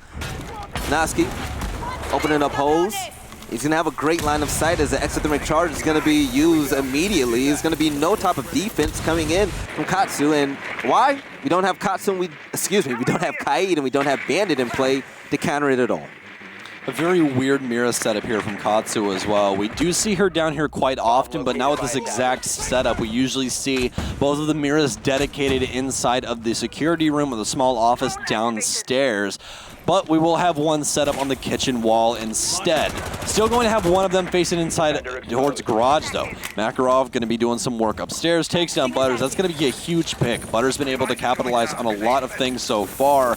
And this Mira setup actually might be throwing Two-Faced off just a touch. Smoke grenades going out, that's what they're going to need. Do still have to worry about some people upstairs, specifically going to be that roam game of Makarov, but it gets shut down, and this is going to be plant. They're going to know someone's down in yellow, but Noski, what the hell was that shot out of nowhere? Capitalization marks going everywhere. Okay. And yellow stairs shut down. Katsu equalizes with 3 back against the 3 of Two-Face that ran it up early. Would you say that Katsu found out Two-Face's game plan and said, okay, you know what, they're going to be rush happy, they're going to be overly aggressive. Let's not get into the whole counter game. Let's let them run into us. Two-Face slowed down. You're going to say Two-Face slowed down because actually, when they ran into sight, especially Crazy as objective player, Crazy went in for the kills. Went in for the kills with the diffuser, and they got gunned down. I believe it was Noski that got that kill. But one thing I really love, by the way, with 6 rounds underway, this being the 7th, Butters has deleted Makarov in about half of those rounds. Makarov gave Butters a taste of his own medicine and shut down arguably the best player in this entire lobby. Now, 3-3. It's going to be anybody's game. Two-Face's main prerogative for that round was, we just need to get onto site and we'll get this diffuser down. Yeah. And the issue with that is they really didn't play any information game off of site, and that's where Makarov was able to capitalize, and he sort of started the snowball down the hill, you know? Right. Pushed that thing off, and all of a sudden the rest of Katsu just comes alight, and they weren't able to win out those gunfights. Those early rounds that Two-Faced had were because of, yes, mistakes by Katsu, especially in the information section, but because they were just winning gunfights. And sometimes it just comes down to the simplistic fact of, hey, I'm shooting you, you're dying, and you're not able to shoot back. Katsu all of a sudden started shooting back. And that's how we got to this 3-3 mark.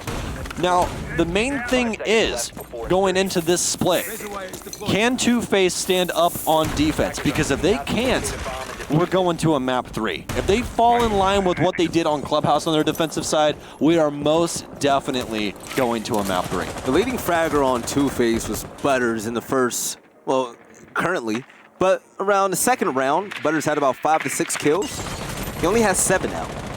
So this is definitely a heat check coming in, and Katsu, they're going to test him. They say, okay, you know, you think you're hot, we're hotter, we're going to fight the fight, and we're going to give it right to you. But on attack, it's 6, it's going to be the Ash main, and Steve is going to put in a little bit of drone work, fill out what type of play Two-Face is going to throw at him. Avoiding the pest, the drone phase is going to be okay. He was able to snatch one drone on defense is Mozzie, so that was going to be a great catch for Filthy. Spread out some intel to his teammates. Utility currently being dumped as well. And despite what we saw from the very fast and aggressive game style coming in from Two-Face on attack, Katsu, they're going to have a different approach as they come in from admin and work their way from back to front. Going to be a traditional take here from Katsu. If it's not broke, don't fix it. Dream looks away at the wrong time, but it's immediately going to get refragged, and Butters possibly fine too. He's had the hot hand so far. Might as well give him the Alda, and he continues his reign of terror. The hail of bullets winning it out against Makarov, and all of a sudden, Noski, plenty of damage. Steve trying to battle his way through downstairs.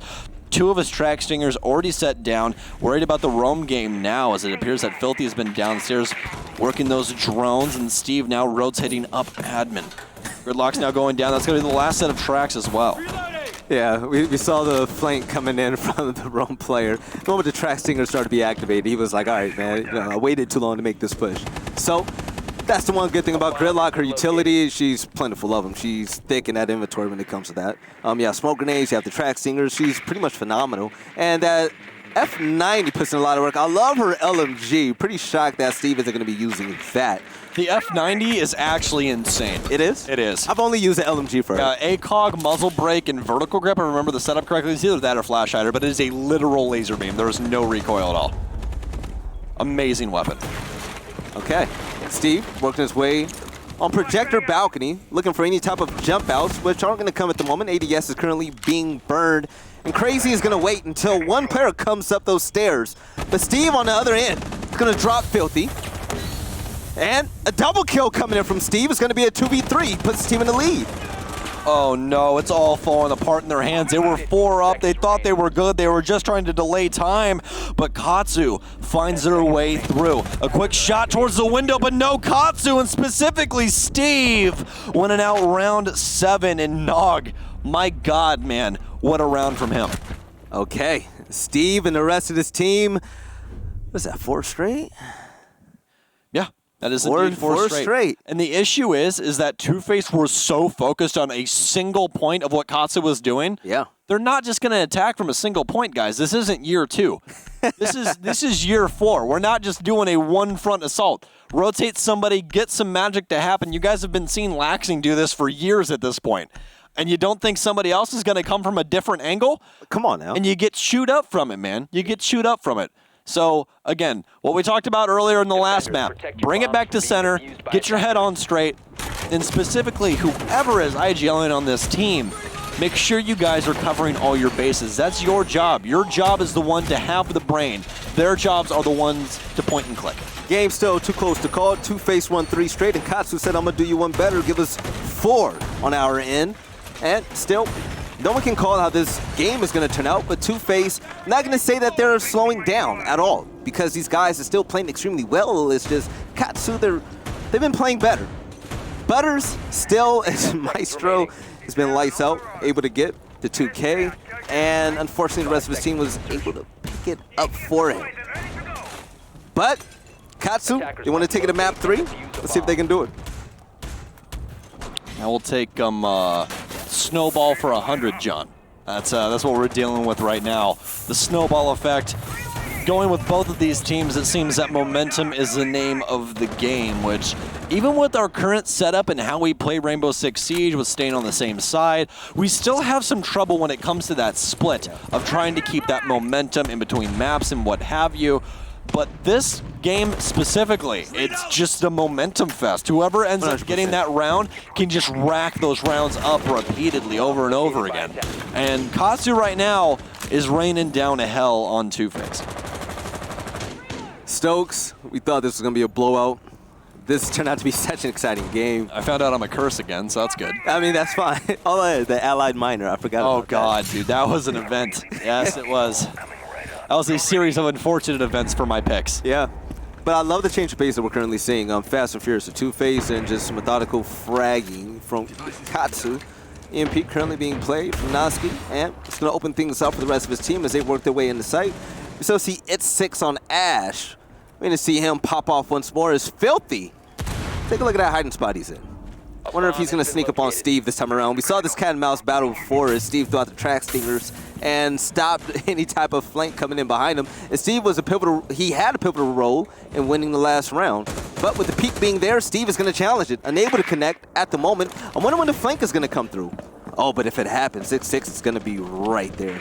This is the main issue with a lot of these younger squads is, I mean, look, we're 1 minute and 16 seconds left on the board, and Lobby hasn't even droned out. They don't even know that Filthy exists. Noski's going to take a little bit of damage by accidentally falling off the balcony, but this is all going to be on Filthy to try and capitalize. He gets one, so definitely has his presence known now. That's going to be the Ash. Somebody needs to rotate down and stop him. Frag Grenade goes out, picks up Butters as he tries to rotate his body into Bathroom so somebody can pick him up, and Filthy's going to get the kill as he hears the diffusers and start go down upstairs. Steve will get knocked on Creators. Makarov also capitalizes onto Butters. All of a sudden, we're on equal footing. Makarov is here.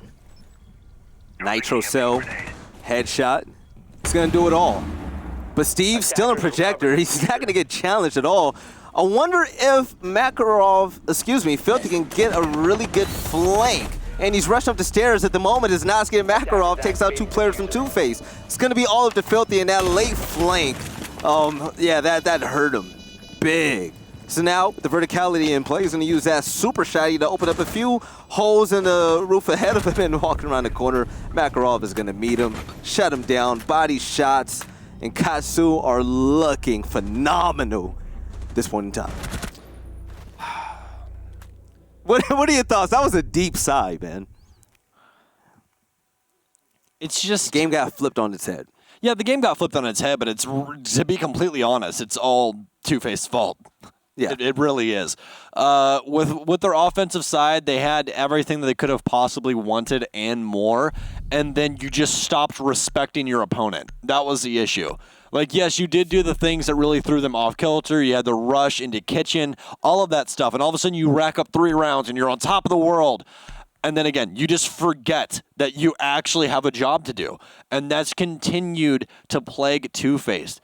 These rounds are falling off because Two-Faced are peeking through onto things that they really don't need. Why are you challenging Steve on admin stairs? You don't need to kill him. All you have to do is prevent that plant. You have everything under the sun to know when that man's going to put a diffuser down. The kills downstairs needed to happen. Filthy getting that kill onto Ash was the big pick. Then he gets a Nitro Cell kill on the diffuser. If you guys would just slow down your play on the defensive side and not give Katsu these freebies on your rotations, then you win these rounds. That's where Two-Face is messing up, is that they just keep rotating into these lines of sight that Katsu are cutting off, and they're getting just free kills because of it. Now, the interesting thing to me is the fact that the Mozzie player the last 2 rounds has allowed Steve to go up those stairs, and he's been untouched going in a projector. He's been running amok against his opposing roster. Now, the Mozzie player has been on the flank both of those times, and even though last time he killed at 6, he's still... Okay! Filthy! Filthy with the headshot, they asked for a rehost, and the kill already happened. Pretty unfortunate. Just timing at that point in time. Nasi's going to drop, and that's going to be 2 immediate players down for Katsu. Okay. Yeah, and they have to play through this. This might be the momentum shift that they needed, and that's Noski as well.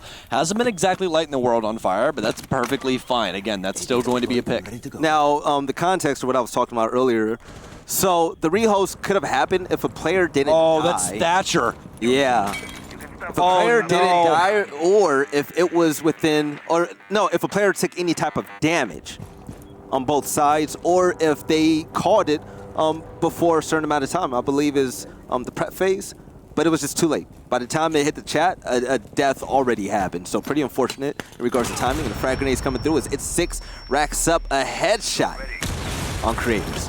Just didn't think they were going to get aggressive, and Habibi going to do exactly that. Sprints through, shots fired. They now know he's on yellow, but he's actually going to end up winning it anyways. Habibi, not a care in the world, challenges into yellow with a shotgun. What are you doing, Dream? Good night, my friend. Plant's now going down. Crazy trying to rotate back through. It's up to him and Filthy, but they know where the rotates are. These are all going to be on those default sides. A nice Nitro Cell, but the diffuser's been down, and this is one of the hardest sites to try and play a post plant from the defensive position. They have 2 people to worry about. Plenty of damage still to be had. He's going to sprint out. Should be able to recognize it out now, though. Kills the drone. Oh, no, the man's on yellow. He has to try and go for a different angle now, though. Do they have the kitchen hatch open? It doesn't look like it. He's going all the way upstairs. Somebody needs to stick this diffuser. 6 is wasting so much damn time. They're trying to hunt him. Guys, just somebody get on the diffuser. What are you doing? They're both still here. You have to get on that diffuser, Crazy. It's already over. You don't even have enough time. Oh my goodness gracious. What in God's name did you guys just let happen? How did they win? 2... You guys deserve to lose this match. Two-Face for giving it advantage within the first 10 seconds. Not only did the spawn peak happen, but a player dropped and Katsu were down 2 players to start the round. At that point in time, if you are going to hunt that hard for a kill, after they recognized out the piano's clear, fantastic. The only area that you have to hold is piano. That's it. If that guy rotated all the way to Narnia to go down spiral stairs, you should have something there to tell you, because no one was there. That means that lockers cam is still up. Katsu just deep. I hate saying this phrase when I'm casting. I truly do. Say it. But what are you doing? That's the word you hate to say? I hate saying that. Say it. I do it. You see something like that. I don't like it, but what are you doing, folks?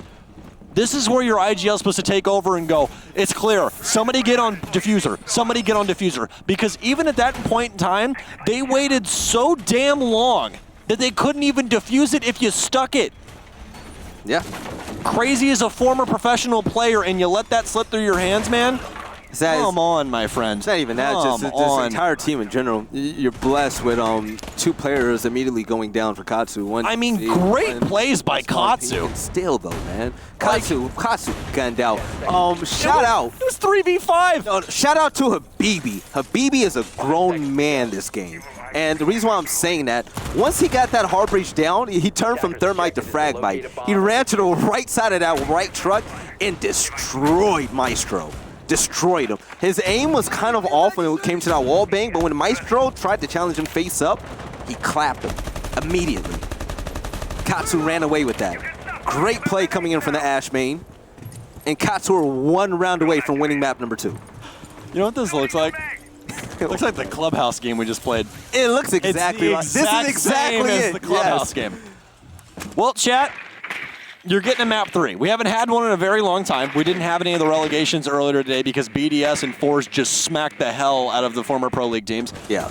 And it's again a crazy day. It's been a very, very crazy day. We've had a million crazy things happen. Shockwave's now back in Pro League. Yeah. Jonas retired. That was the big one for me personally. I mean, I fell in love with this game watching Jonas play this game. You know what I mean? So it's really, really weird seeing someone that's such an old guard, a 2-time world champion, retire.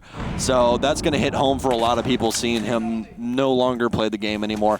But I guarantee you Sisu is definitely going to break up, and you're going to see a lot of former top talent be on Pro League teams. So we'll have to see what happens with that. But for this map especially, it seems to be Katsu's game to lose at this point in time.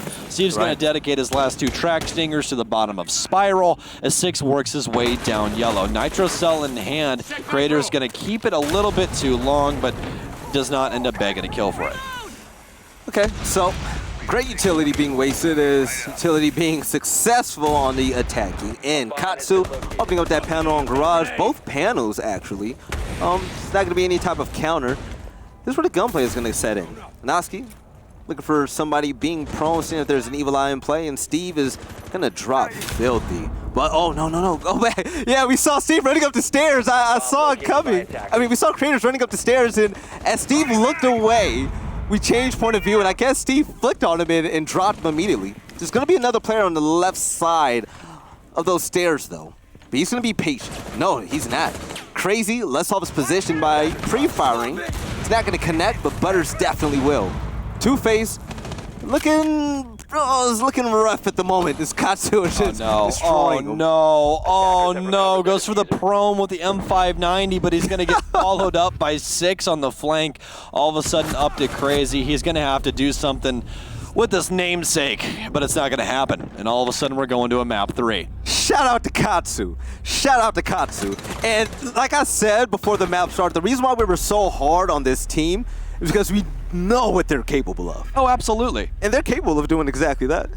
Yeah, I guess those 3 rounds straight really was just a punch to the gut. Really just woke him up, huh? It was. And like I said, shout out to every single one in this lobby and the coaches responsible on both teams because they've been lights out. These guys came to play. They came to play. Even though it's been blowouts, both maps, 7-3, 7-3, they've still been extremely close. A lot of big plays coming in left and right. And Katsu, they're going to tie the series 1-1.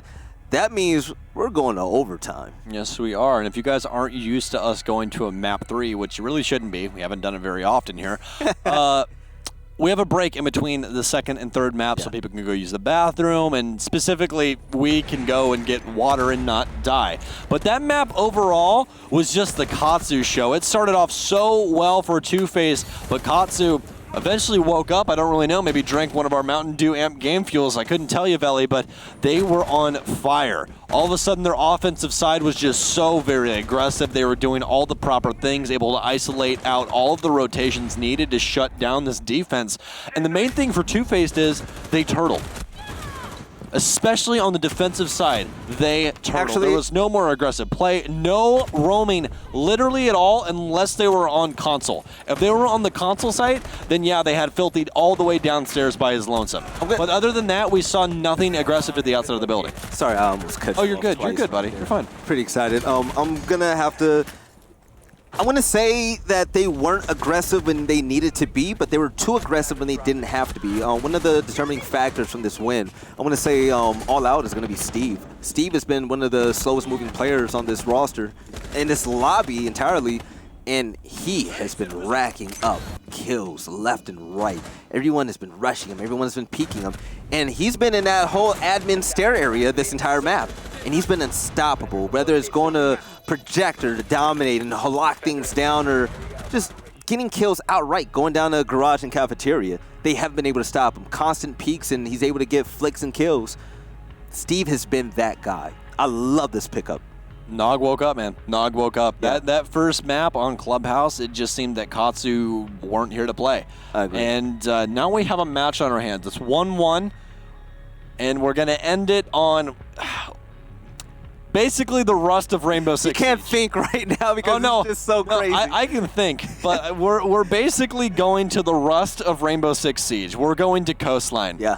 You don't need a hard breacher. You don't even need friends, folks. All you need is a gun, Frag City, and some pretty good eyes, and possibly some hand-eye coordination. So all of the crazy plays that we've seen for the last 2 maps, multiply that by 10 this map. Yeah, this is where aggression is bred. Yeah. Is Coastline. But, ladies and gentlemen, you've seen 2 amazing maps so far. Tides 1-1 in the series. We're going to go to a small break, and after that, we're going to go to the determining map on Coastline to see who's going to make it to land in December. All right? So, we'll see you on the other end of this break, and I can't wait.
This is game fuel.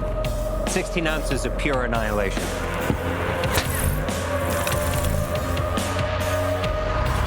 Perfect for finding the second to last man standing.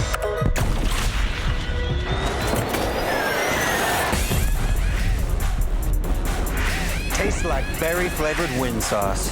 New Mountain Dew Amp.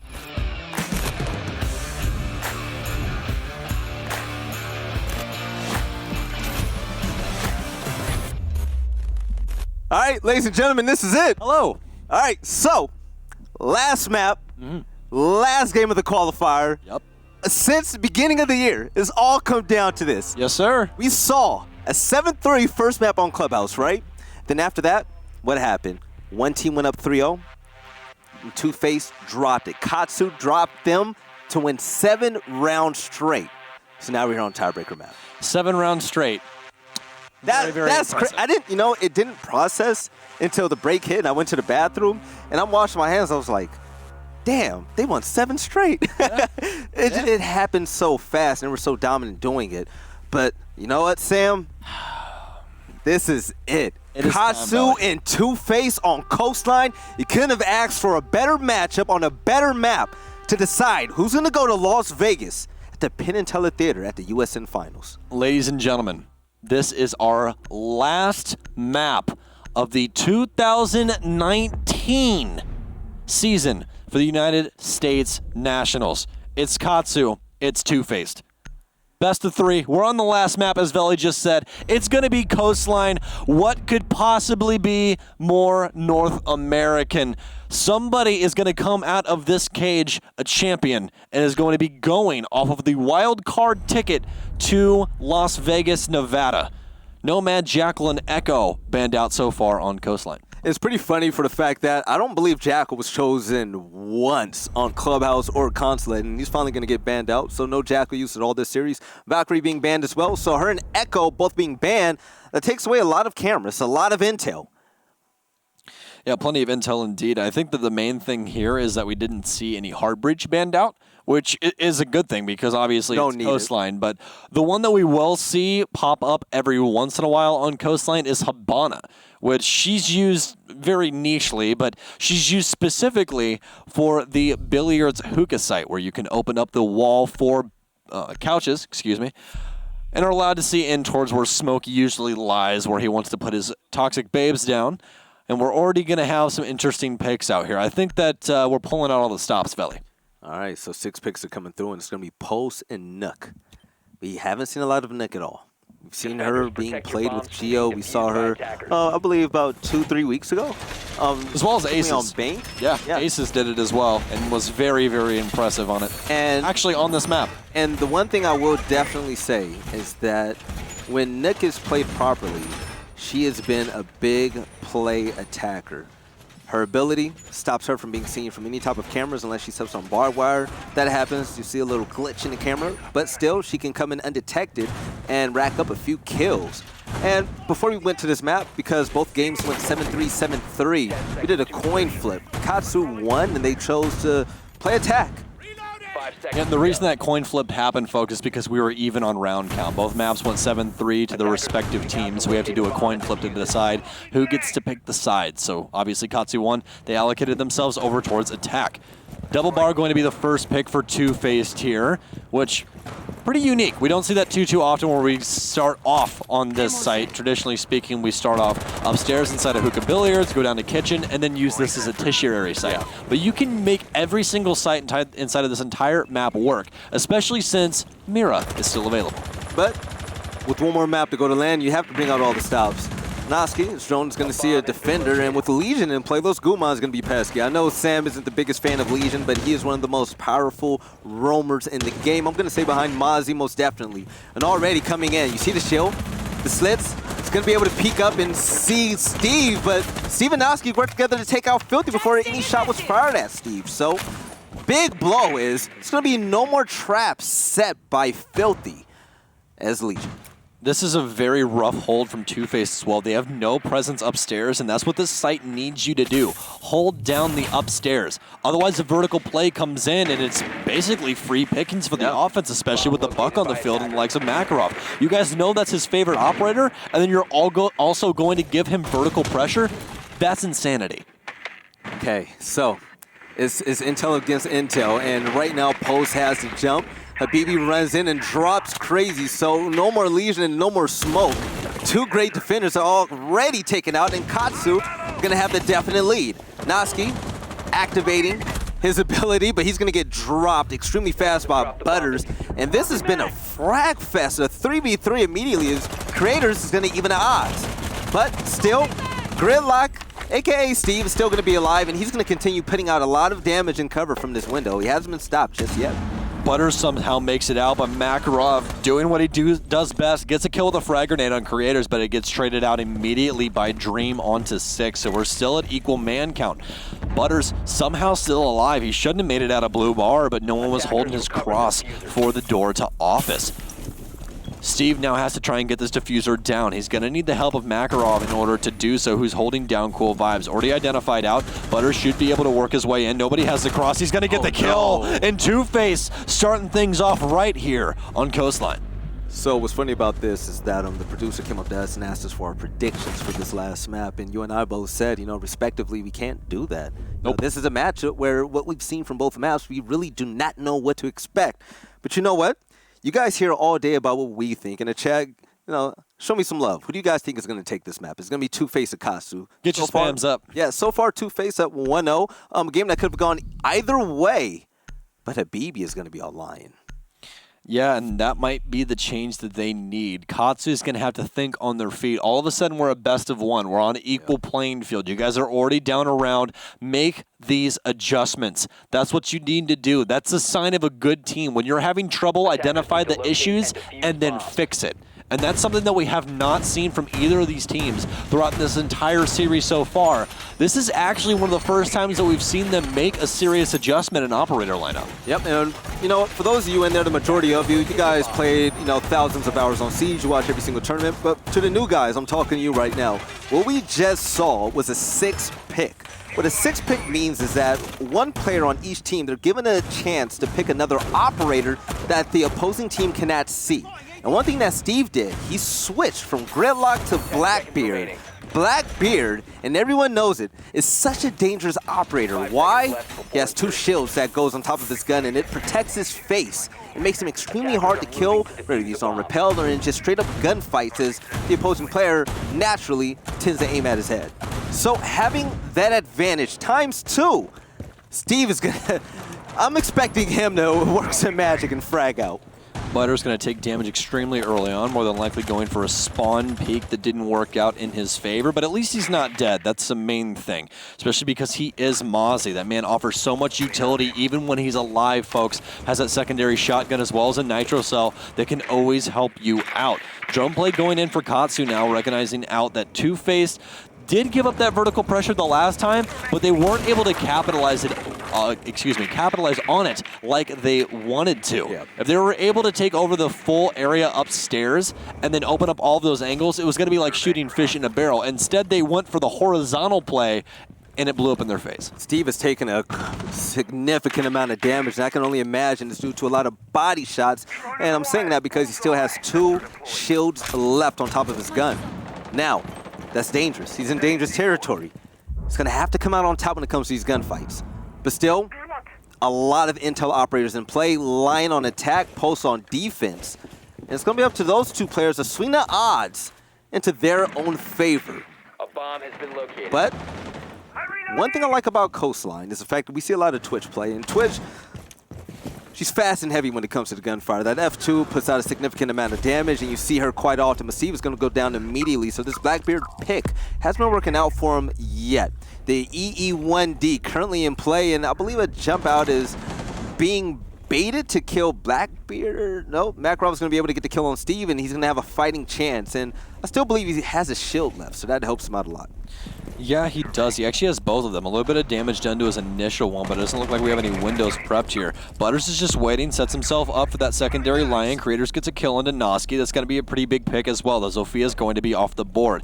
You can just tell by the way that Katsu's setting up these roam clears and trying to focus in on getting this diffuser down, that it's on a knife's edge, and they continue to force the opposition. Two-Face falling apart. Crazy to falter next. Creators battles back, but the diffuser's going down. Pre-fires can't meet it with aggression, though. Continues to get marked down. He has to get aggressive. Can he win it out? He can. That's a triple, but he still needs to get 2.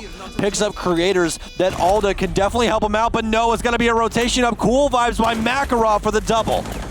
I believe Makarov had a 4K that round.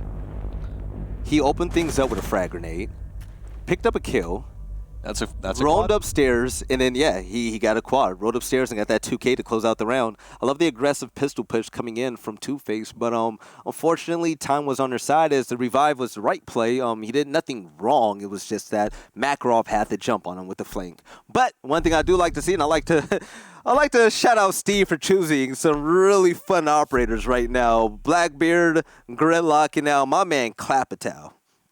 This is what I love to see, ladies and gents. We're having picks on top of picks to counter out what the other team is doing in between rounds. You see pro teams do it all the time, but when you see younger teams do that, that means they're growing, folks. These teams are both young. Two-Faced is second inside of CL. The only pro player they have on the roster is Crazy. He's the only one that's touched Pro League out of their entire roster. Katsu, not a single one of them has touched Pro League. But they still have that intuition to go, they're playing line, we're going to play Vigil. They're going to do this, we're going to do that. That's what you have to do in order to achieve success inside of Rainbow Six Siege. You can't throw the same thing at a wall and hope it sticks. This is the 2 teams that I've wanted to see this entire series. Not, hey, we got 3 rounds and allowed 7. What the hell is that? We don't want that. That doesn't make for entertaining television. Not at all. And you know what? That's pretty significant to me, the fact that you pointed that out. Because both of these teams are on the cusp of being on a professional level. One of them, they're going to have a game that determines if they're going to be professional players coming up soon. Make sure you watch that game. And the other, extremely fast up-and-coming team. One of the best out there right now, and I believe they're going to make some definite noise in Challenger League when they make it. But here we are, round number 3. It's not quiet on all fronts as usual. You hear a lot of gunfire. And with Katsu being on attack, that EE1D will be in effect due to Lion being in play, and Makarov is going to run right into the building. He wants all the action. He wants all the smoke, Vel. And that's what both of these teams have wanted so far on Coastline. They want these gunfights. That's what I was telling you earlier. This is on a knife's edge. Every single one of these kills means so much. And Filthy's going to start it off, and Butters continues the rain. All of a sudden, it's all in the driver's seat for Two-Faced as they stop 2 of the most impactful players on Katsu thus far. Makarov, his Buck, and also Capitao being taken out. We cannot see what Capitao is able to do with that recent buff that he has, but his utility is so strong. So you take out a great player and an amazing operator, and your team, you know, you guys are smooth sailing right now. Just take your time, play out the round, and don't overdo it. A lot of presence over here on Cool Vibes. We see a pest being thrown down to stop any type of drone from coming in. You want to deny him from that type of intel. But Katsu, what's plan B? You lose 2 players before we hit the 2-minute mark, and you still have a significant amount of time to make this play count. What's your plan? It's a botched roam clear, and now they have to try and pick up the pieces with this drone work, try and get some live information in order to get a pick, but that's going to be extremely difficult, especially with Mozzie on the field, in order to prevent all of the info that's going to happen from these drones. He's able to steal those with those little pest spiders that he launches onto the ground. He's actually going to end up getting a kill onto one of 6's Twitch drones. It's going to be the last one that he has in his arsenal as well. So as the drone economy continues to trickle down to the bare minimum here, Katsu has to try and make a rotation. The issue is now, though, they only have 1 safe harbor throughout this entire map, and it's Sunrise. They don't have any map pressure anywhere else. Habibi shifts his sights over towards double window for Billiards as 6 tries to battle his way up. Oh, it's very close there. He's going to get aggressive as well. He knows that Mozzie's got a nitro cell, but it's going to get him. He trades it out. Butters clicks the button as soon as 6 kills him. Creators battling from faces. There's going to be a rotate from Crazy. All of a sudden, it's down to Habibi as Two-Face takes round 3 with force. Oh my gosh. The swing is happening, and Crazy bodies, Habibi, the teabag is coming. And you got to let them know. You got to let them know. At this point in time, be as disrespectful as possible. Get in their heads and, let them know, hey, night, good night. Yeah. You drop them, taunt them in the chat, keep it going. You'll want this win. You'll want to go to land. You take, you don't follow the rules at this point. Yeah, you of everyone should know that, former Gears Pro. Oh, let's not talk about that game. I'm on the bigger, better thing. That's true. That is true. You're absolutely right about that. But the meaning of that is, hey, trash talk, if it gets inside your head, that's perfectly fine. That's what we're here for. That's what we're trying to do. So even that subtleness of, hey, I bagged him after I tagged him, it's whatever. It's got to bother him just a little bit. Yeah, just a little. It gets under your skin, and that's all you want. That is all you want. Anyone that's from, all the console kids definitely know what's up with that. Let me tell you. There's not a single lobby inside of any FPS on console that somebody was not talking some mess. You know what I mean? So outside of the quad kill, Makarov has gotten one other kill on top of that. So is the rest of the roster. And the rest of the roster looks like we're working at Olive Garden. That's a lot of breadsticks. It's a lot of breadsticks, a lot of carbs. Shut up, Sam. Two-Face on the other end, they're getting a ton of kills and it's spread out quite evenly. There's no carrying involved. And Katsu, that's pretty worrisome. If Makarov is going to be getting the bulk of your kills and he dies, who's going to step up? Who? But Filthy, it's going to be on Vigil. It's going to be up to him to work some plays, get a frag or two installed as much time as possible as one of the main roamers alongside Mozzie on this roster. And I expect him to make some big plays and continue on to help Two-Face extend their lead as we go down the kitchen and service area. Katsu trying to slow things down this time around instead of getting picked off early by Two-Face, who was very aggressive to the outside of the map. Was able to pick up Capital as well as Buck last time. But we see Steve's already shifted his sights over towards the gridlock, which could definitely help out with these roamers of Two-Face, who have been so very aggressive. Hot Mark coming out. Six trying to dance with the devil right now, back and forth on this door frame. Those bullets actually do travel through the wooden portion of that as well, so he could possibly get some damage off, but definitely did not get any in that instance. And it was just a matter of time. The drone was there, and I could just imagine that in the comms he said, okay, I'm going to mark him on a count of 3 and you fire. And it just happened. At the moment he was marked, he rotated around. But Makarov is going to drop Filthy quite easily. EE1D was in play. I'm not sure if it was tagging anybody, but Buck gets taken down as well. Great trade coming in from Dream. Habibi's going to top him, and there's a lot of fragging going on for it to be quite early in the game, but that has been the theme so far. Just making this matchup so exciting. Trades back and forth. Dream needs to stay alive upstairs. Second EE1D comes in now as Six rotates towards VIP, recognizing now that there's a rotate for Cool Vibes.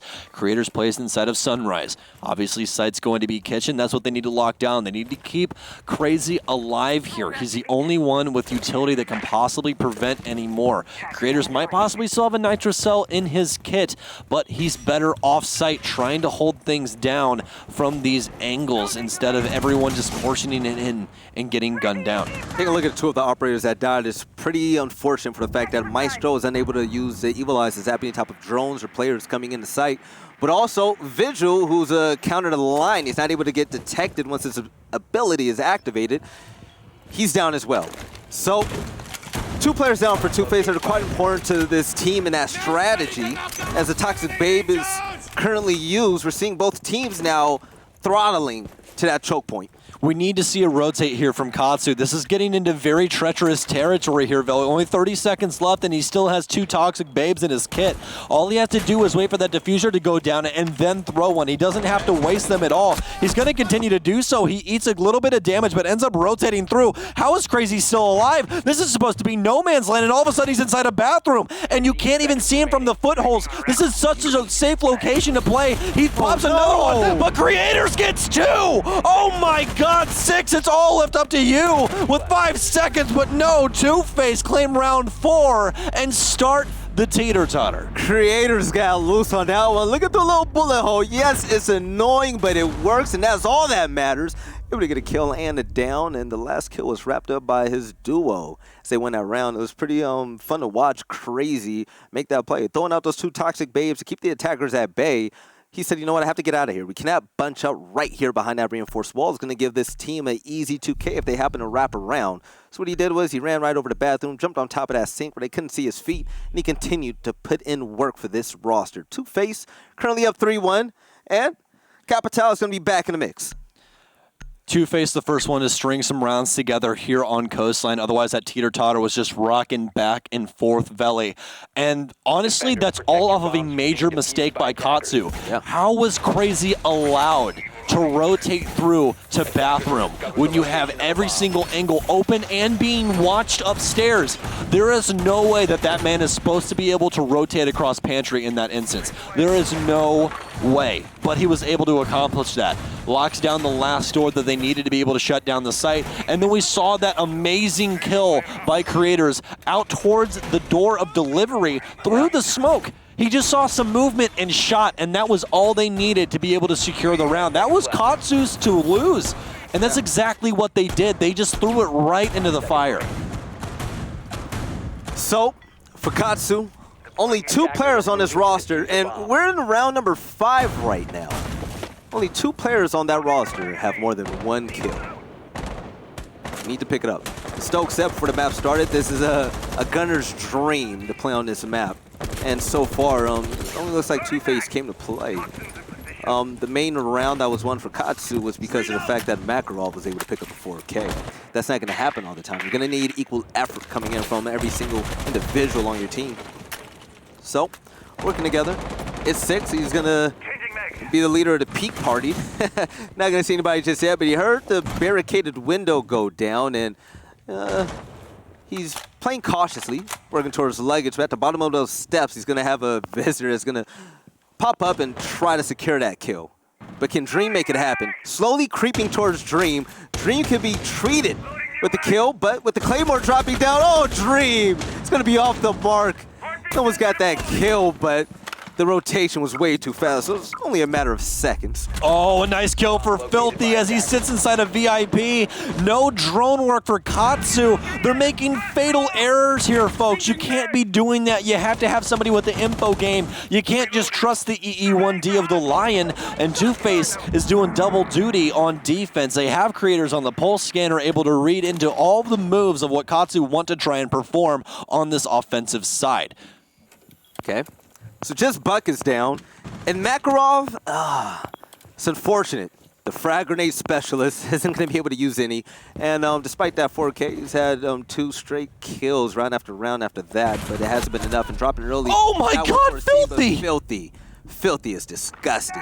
That's 1 HP. Yeah. He wins out that gunfight against an F2. That's incredible for Two-Face. And this is the danger. Katsu is not going down the checklist, Veli, and they're allowing Two-Face to get comfortable. And we saw what that looked like at the beginning of Consulate. You cannot let this team get comfortable. They will steal every single round away with you with this aggression. The plan starts going down, though, as Habibi's sticking it, and he doesn't have to have a care in the world. It's actually going to get... Oh no, Habibi resets it. What did you do? He let go of the F key. Oh no. But he's still going to be able to confirm. Nitro Cell comes over. Does he get the kill? He does. He bags 1. He sees the man rotating towards the main hallway as well. He is able to get 2. Creators continues to capitalize, and Filthy cleans it up. And that's going to be 3 rounds straight for Two-Faced. Okay. So, it's still too early to say. Two-Face are gonna... Don't say a word. Are gonna clap him. I'm saying we've seen a huge lead get shut down immediately. I made the holes now. Shout out Crazy. Look at me. Yeah. I made the holes now. So Two-Face, despite being up by 3 rounds currently, we've seen Katsu win 7 straight last map. Who knows what's going to happen? I'm not going to jinx anybody just yet, but with Nick being chosen first and switched immediately to IQ, I believe he's going to stick it. Yeah, he's going to stick with her. Not a bad choice, especially for the fact that we saw Pulse, and I think that's okay. Butters promotes himself to Doc, and IQ is going to be locked away for Nook. That was an interesting pick for the fact that IQ can immediately counter locate and defuse bombs. Pulse, whenever that cardiac sensor is in use. But that's not going to be needed. Had to kill us once more. Slowly but surely, Katsu, they're trying to get there. Only 1 kill was had last round. they're going to need more to mount this comeback. Let Two-Face go 5-1, it's going to become just slippery slope. Every round you lose after that, it's just going to hit harder and harder. Exactly, and again, like what we said on Consulate, this is for all the marbles, folks. Katsu loses here, then it's over. They can't go to land. Two-Face will be traveling to Vegas, and Katsu will be sitting at home, laying in bed, watching it on their TV. 5 seconds remaining. That's not fun. Much, yeah. You'd much rather be on that stage playing. Trust me, I've done it once. It's pretty fun. It's a good time. It's not fun at all. You always want to be a part of action, especially as a competitor. But fighting so hard to get to this point. Oh, we're going to see it. Is he going to get it? Oh, my God, Steve! What? Good body, Butters. Butters, you got read like a book, my man. That's, wow. Wow, what a shot. Butters can't even be mad about that. You can't even be angry. That was a great play by Steve. And you saw Steve like inch slowly. Steve knew it was coming. He saw Dangleberry's video and he's like, I know where this man's gonna try and spawn kill me from. Yep.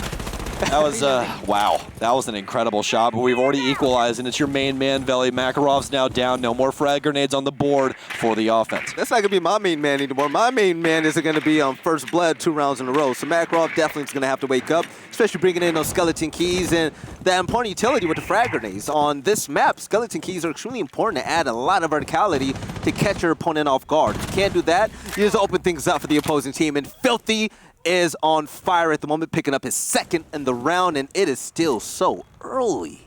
You might be invisible to cameras, but you're not invisible to eyeballs, and that's exactly what's going to be the defeating factor of Noski as he tries to crouch walk in through sight, but Filthy's going to be ready for it. Already some sight lines pointing in towards Blue Bar as Steve's going to be the one donning the mantle in there.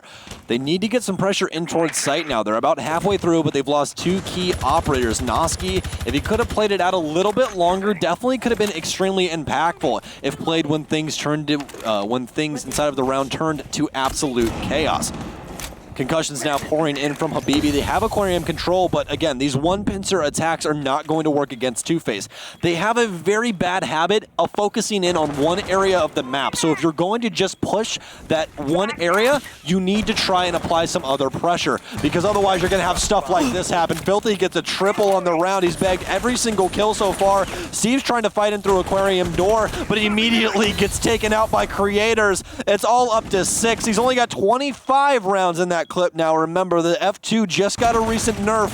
Can Dream possibly put them 4 rounds in a row? He's got the guns needed. Claymore to get shot through, but 6 gonna get 1 kill for his leisure, but gets killed immediately after. Impactless frag turns into impactful for Dream. Who was the guy that was trying to make that plan? Habibi. Habibi, okay, fundamentally, Habibi was way off the mark. Okay, so we saw an aggressive smoke get a kill, which was his 2nd of the round at that point, as a player tried to wrap around Bar. So if you're the only remaining player in Aqua, and you move over to Builders and you try to get that plant on your own while your 2 teammates that are alive are in other places fighting other fights, why are you trying to make a solo plant knowing that smoke is right there? Are you trying to waste utility, or are you trying to get clapped that easily? You do not want that, and because of that costly mistake, Katsu allowed Two-Face to go up yet another round, 5-1. This is where things get wild. Two-Face, you're either going to run away with it and embarrass Katsu, or Katsu, you're going to try to make this game even. I know you guys didn't just win 7 rounds in a row to allow this to happen. Every single one of you inside a chat that ever gives Veli crap about not knowing anything, you're canceled. Oh, no. Those are just chat coppers that are mad at everything. No. I'm just saying. Like, we call them couch analysts. Because I'm not getting paid for it. You're poor. It's funny. And, see, the thing is no, but seriously, that was good. Man. That was really good, buddy. I mean, it was easy to see, but it's absolutely. It's like fundamentally, I know Habibi is way better than that. Excuse me, I know that player's on Two-Face. I'm sorry. I threw you off. I'm sorry. I apologize. You threw me off. I was giving you praise. Okay. I just messed it all up. Okay, it's really wipe out what I just said. Sam had me hyped. Habibi played that extremely well, but I don't know. There's just so much wrong at the moment. I'm sorry, I got so confused. Oh, no, absolutely. No, I mean, I can build off of it for you. You're absolutely right. There's so many issues wrong with Katsu. You can see that they're a husk of the team that we saw run 7 rounds up. They're not helping each other out. They're not even playing team play, Belly. As you said, a man's trying to put a diffuser down and then nothing comes of it. Creators finally gets a kill, but we've already switched sides, so it's still going to be the two-face train all the way. Major issues with what's going on with Katsu. They're just not assisting each other. Rainbow Six is a team-oriented game, and I'm not seeing any team play. Okay, Makarov has been one of the first players down this team for the past 3 rounds. Pretty unfortunate coming in from Steve. Yeah, Creators are going to style on Steve to pick up his second kill of the round. Currently at 3-4, a lot of frags coming in early on in the game. Toxic Babe's going to do a little bit of damage over there on the hookah balcony, but Creators is still going to hold that line of sight to see if anybody's going to peek to try to get that refrag. And the refrag, it's going to be a tip no, Creators! Oh, he looked up, he tried to do the flick. He was baiting. For pre-fire, and he gets handled immediately. Oh, that's such bad luck for Creators. He was trying to bait him out by pre-firing other places, and it did not end up working out for him. Just a little bit too much finesse for that. Ended up slipping on his own drip, if you want to handle that. So, Katsu still looking poised to be able to take this round, and this is what they needed. I don't really know why they started on the offensive side when the defensive side's looking so dominant. Crazy falls off, and Katsu's all of a sudden in the driver's seat. It's something we haven't seen this entire game so far. Two-Face trying to battle back, though. Noski gets cleaned up. Habibi to fight through, though, and all of a sudden it's left up to Butters. He's been so impactful so far. He has plenty of time to be able to clutch this out as well as another Toxic Babe pours in. Habibi should have one more for his leisure as Butters breaks down the Sunrise door. And overall, this has just been trading back and forth on gunfights off-site. We haven't really seen a roam clear or anything come from Two-Face. The only man that they pushed actually into the building was the Buck. You're right. And Buck has been pretty dominant this entire game, mostly because Makarov was using him on attack. But Two-Face currently, you have Butters left alive, and this is a clutchable situation with the F2. You could win any gunfight straight up, and the quick pre-fire and the flick. Is he going to drop him? No. One behind bar, another one there. A and Katsu are going to win round number 7. Great to see as they try to make this comeback happen. They do not want to lose yet. Fighting so hard, taking it to conference finals twice. Losing again would be a traumatic heartbreak. So, 2-5, still a reachable game.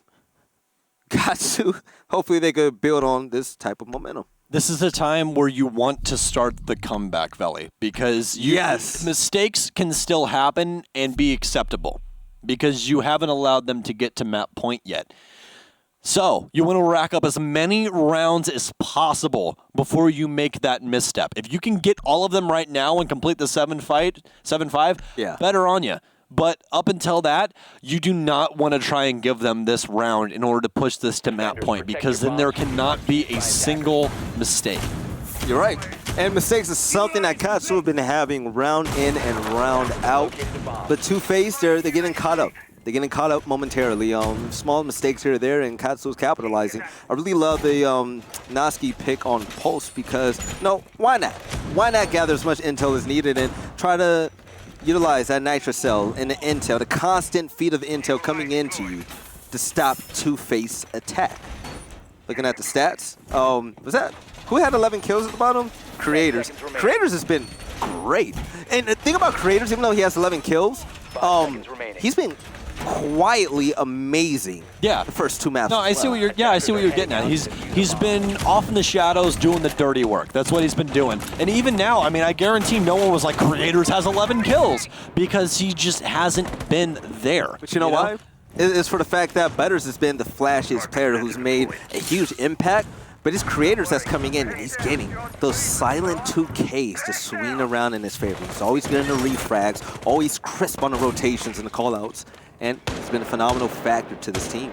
He's done a very good job of playing this ACOG to his advantage with those pixel angles, being able to cut off rotations. Creator's done a very, very good job of being able to shut down Katsu, and that's why things look so rough right now for them.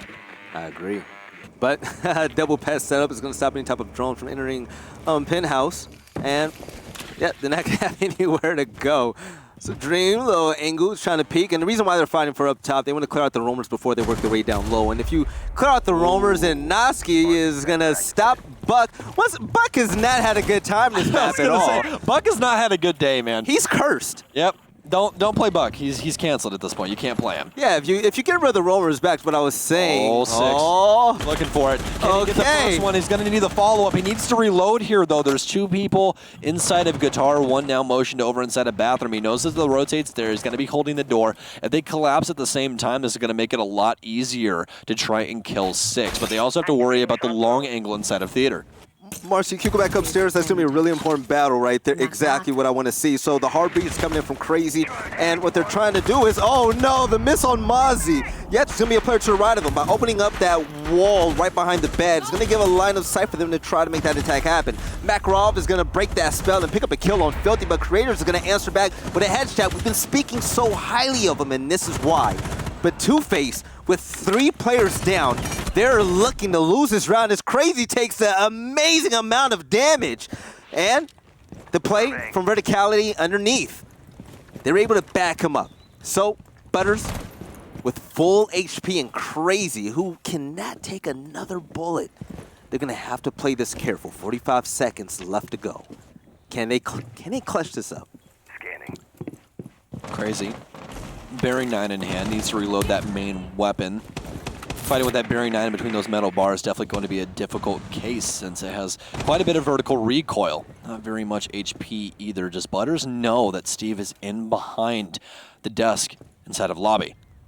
That's going to be the main thing he needs to know. He goes for the pre-fire, but doesn't win it out. I don't believe Steve even knows that he's down. He definitely knows that he's down now. Sees the blood trail, gets a quick kill with the Bearing 9, just to keep some more bullets inside of the Alda. But that should be all she wrote here on round 8. Crazy doesn't have very much HP. Steve peeks out the main door, and Katsu seems to be back on track.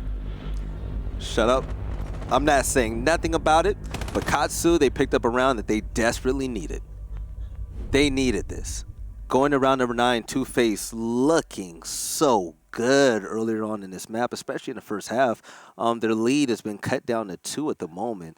A little bit of Ella play, I love to say it. We don't see much of her often, and Dokubi is going to be switched over to Dream as he goes on the cursed operator again. It's going to be Buck. We're going to be battling this out over at Blue and Sunrise Bar, but Makarov is going to utilize that 6th pick to switch from Mozzie to Castle.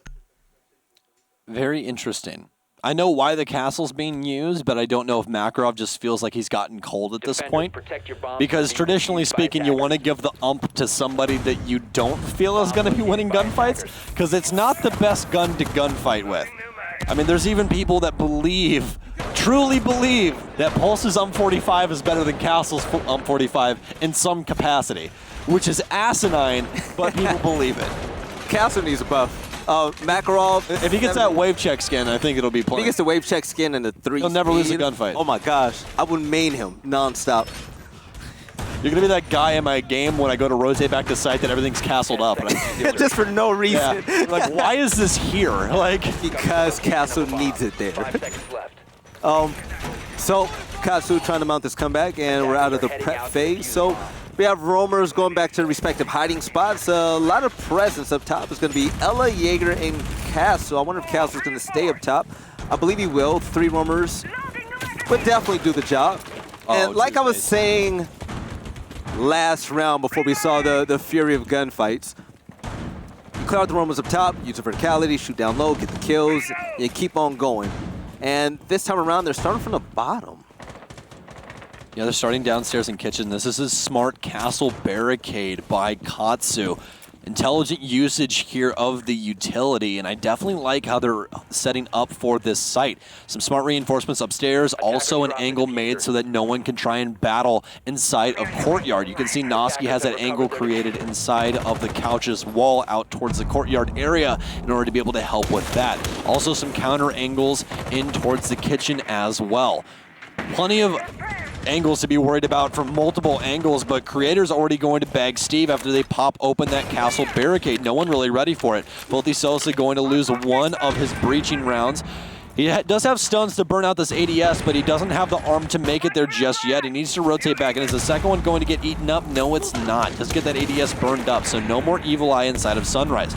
They're going to try and go for the default plant, which is going to be on that couch. It's going to be a full stun under Dream, though. And Dream's going to actually beg the kill, even though he's been stunned. It's going to be a simple free throw for the man. They're cutting off rotation, but it's going to be Noski to shut it down. Crazy now getting the plant down. Filthy following up as he begs to. Oh no, it's going to be Creators. All of a sudden, it's all down to Makarov. And remember what we were talking about earlier. This is not the man that you want to have the UMP-45 when he's trying to clutch things out. And that should be a pretty easy round. Creators, you can't shoot through that wall, my friend, but you can shoot Makarov in the head. Makarov gets caught squatted and Creators tells them night night, lays him down flat, and Two-Face, they're on match point quite finally. Katsu was mounting a little comeback and they wanted to try to tie things up first. Didn't happen. Two-Face 1 round away from going to land, and right now seeing what Two-Face is going through, 1 round away from land, 1 match away from Pro League.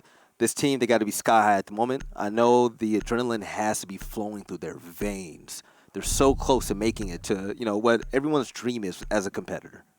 You want to qualify for LAN against 7 other Pro League teams. You want to qualify for Pro League. This is the way you prove that you need to make it there. And you know, there's possibly, actually the USN Finals could possibly be a preview of what Pro League might look like. No. TSM, they made it out of relegations, right? TSM made it out of relegations, right? TSM made it out of relegations? Yes, they did. Okay, The relegation matches, the relegation matchups for this weekend, which will be tomorrow for North America, since obviously we're a North American broadcast. We do U.S. Nationals. Your matchups are going to be Two-Faced going up against Rogue, as well as the Susquehanna Sonics. Okay, so the point I was trying to make, even though I was wrong about TSM, about this USN Finals being a preview of what Pro League could look like, okay, still though, you add TSM in the mix, you take out either Rogue or Sonics, and it could look like a preview of what Pro League can look like. What I'm trying to say is Two-Face, they're looking like they belong there with Elite Company here in North America. Well, they got to get through Rogue, which is going to be a very tall task. Rogue has been looking a lot better with the Brian pickup. I believe that it's something that's needed to happen for a while. They needed to shift in direction. They looked really good at the DreamHack that they won, which was DreamHack Valencia. But besides that, their online play and everything else under the sun that matters inside of Rainbow Six was not good. It was extremely lackluster for how much talent they have on that roster. Yep, I like Maestro 7 right now, and it's pretty basic. You set the Evil Eye up in the air and you make a little hole in the wall, so that way the Evil Eye is going to act as, it's like your drone mirror window. You're able to see everything, and it's going to take some impressive utility to take that out if you can do that. Pretty sure there has to be an ADS protecting that Evil Eye along with the Maestro who's underneath. So, Maestro having an out of 5.56 can also pop up at any time and kill anybody that's coming in to Billiards from Aqua, which makes him such a scary defender at this site. And we're going to see that quite about now as Dream is going to work his way running past Aqua to secure luggage area.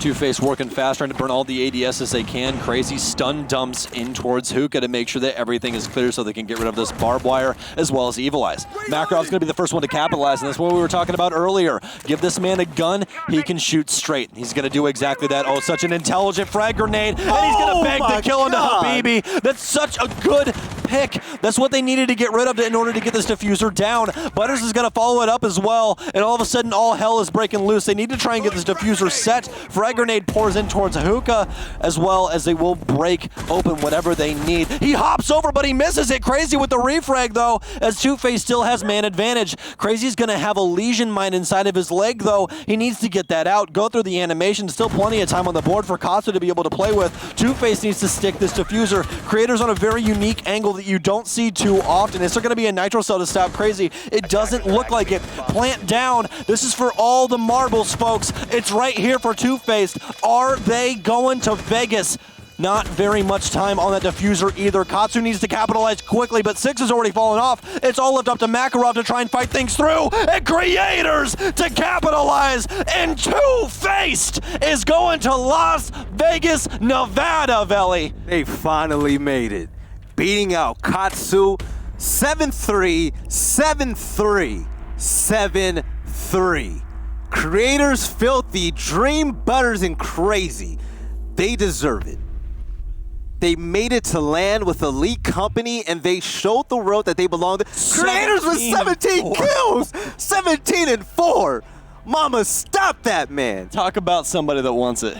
Oh, my God. Talk about a man that wants it. Creators willed it. And it was a 1-2 punch, a double choke slam coming in. It was like Kane and Undertaker between Butters and Creators. They were just an unstoppable force against Katsu. But, you know, Katsu keep your head up high. Yeah, you guys didn't make it to land. You guys fought really hard in USN. I know you guys are a really young team, but what we've seen today and throughout the entirety of Stage 3, you guys are impressive. You guys have a lot of potential. Keep it up. Hunter whipped those boys in shape, but on the other end, Two-Face.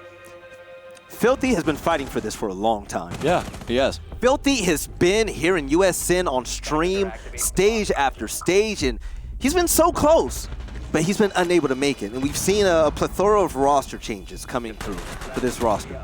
And this seems to have been the right mix, and it proves so. Crazy on this roster. It's so fun to watch. And just everyone else, they work so well together. Creators, Butters, you name it. They're all special, and they all play a vital role in just being an impressive team. And I really hope they go far. Yeah, coming in with a resurgence, especially going into tomorrow, knowing that, hey, we're going into U.S. Nationals. We are the only T3 team, excuse me, T2. They're a Challenger League team. Yeah. Only T2 team out of everyone to make it to the United States Nationals final stage, Valley in Las Vegas. Every other team is a professional squad, and these guys made it out of the comfort of their own home. No, if that is not what USN is all about, I don't know why the hell I'm sitting here casting. You know what? As a former professional player, and you as a highly competitive player, just that feeling when you finally, reach your goal, you're going to land now, just that sense of accomplishment is really something special. I want these boys to really live it up and practice hard for December. When you set a bar and you're able to surpass it, especially in something, because again, guys, you guys got to remember, for everybody at home, this is certain people's dreams. You know what I mean? That like this is everything you could possibly want and more. And I don't think that there is anybody else that could possibly tell you how this feeling feels right now than Butters on the line. Let's jump into the interview with him. Butters, congratulations, man. Like, look at that big smile on your face. Can you run down the emotions that you and your teammates are going through at the moment? I mean, yeah, this land is sick, but we're really focused on tomorrow, so like, we're just gonna keep grinding and grinding, but USN's huge, and this is something that we all want, no matter what. But we still got to worry about tomorrow. So, listen, you have a checklist. You cross one off. You're gonna make it to the USN finals with elite company, and this will be a preview with you guys going to land with 7 professional teams that you could also make Pro League tomorrow. So I want to give you a congrats on that. But you guys had a really solid performance, winning 7-3 on Clubhouse. But what happened when they mounted that 7-win comeback? What was the breakdown with your roster? What went wrong? I don't know. We just kind of shut down. Like, we lost one round, we just kind of shut down. And I mean, that's definitely not one of our best maps. Right. And like, we just shut down and we just weren't playing our game, and that really costed us. And they came out with the dub on that one. Okay. So I'm going to be quite honest. I don't follow CL big time because, the schedule isn't really out there. I wish for better promotion. But you guys made a lot of team changes. I've seen different iterations of Two-Face on USN. Why crazy? Why these changes? And how did it help your team excel to be the team that you guys always wanted it to be? Well, him as an IGL, I've honestly, before him, I haven't felt like I've been IGL'd before. Right. But he brings a lot of experience, and his IGLing is absolutely amazing. And we were just trying other people out, and it didn't click like how he clicked. Right. So like we wanted him and only him, and we're glad we got him. You know what? So I'm interviewing you, but I feel like this moment should definitely be all yours. I'm going to leave this last segment right here for you to say whatever you want to the doubters, the fans, the viewers, anybody that's out there. Let them know how you feel, and we're happy to get you off the couch. Oh my. I don't know. Shout out to literally everybody. Like, there's so many 2F supporters. I see them spamming the emotes. They're tweeting about the game. Like, it's crazy how like we're just like a team. Like, we're not an org, but we got a lot of fans and we got a lot of diehards. So shout out to all of them.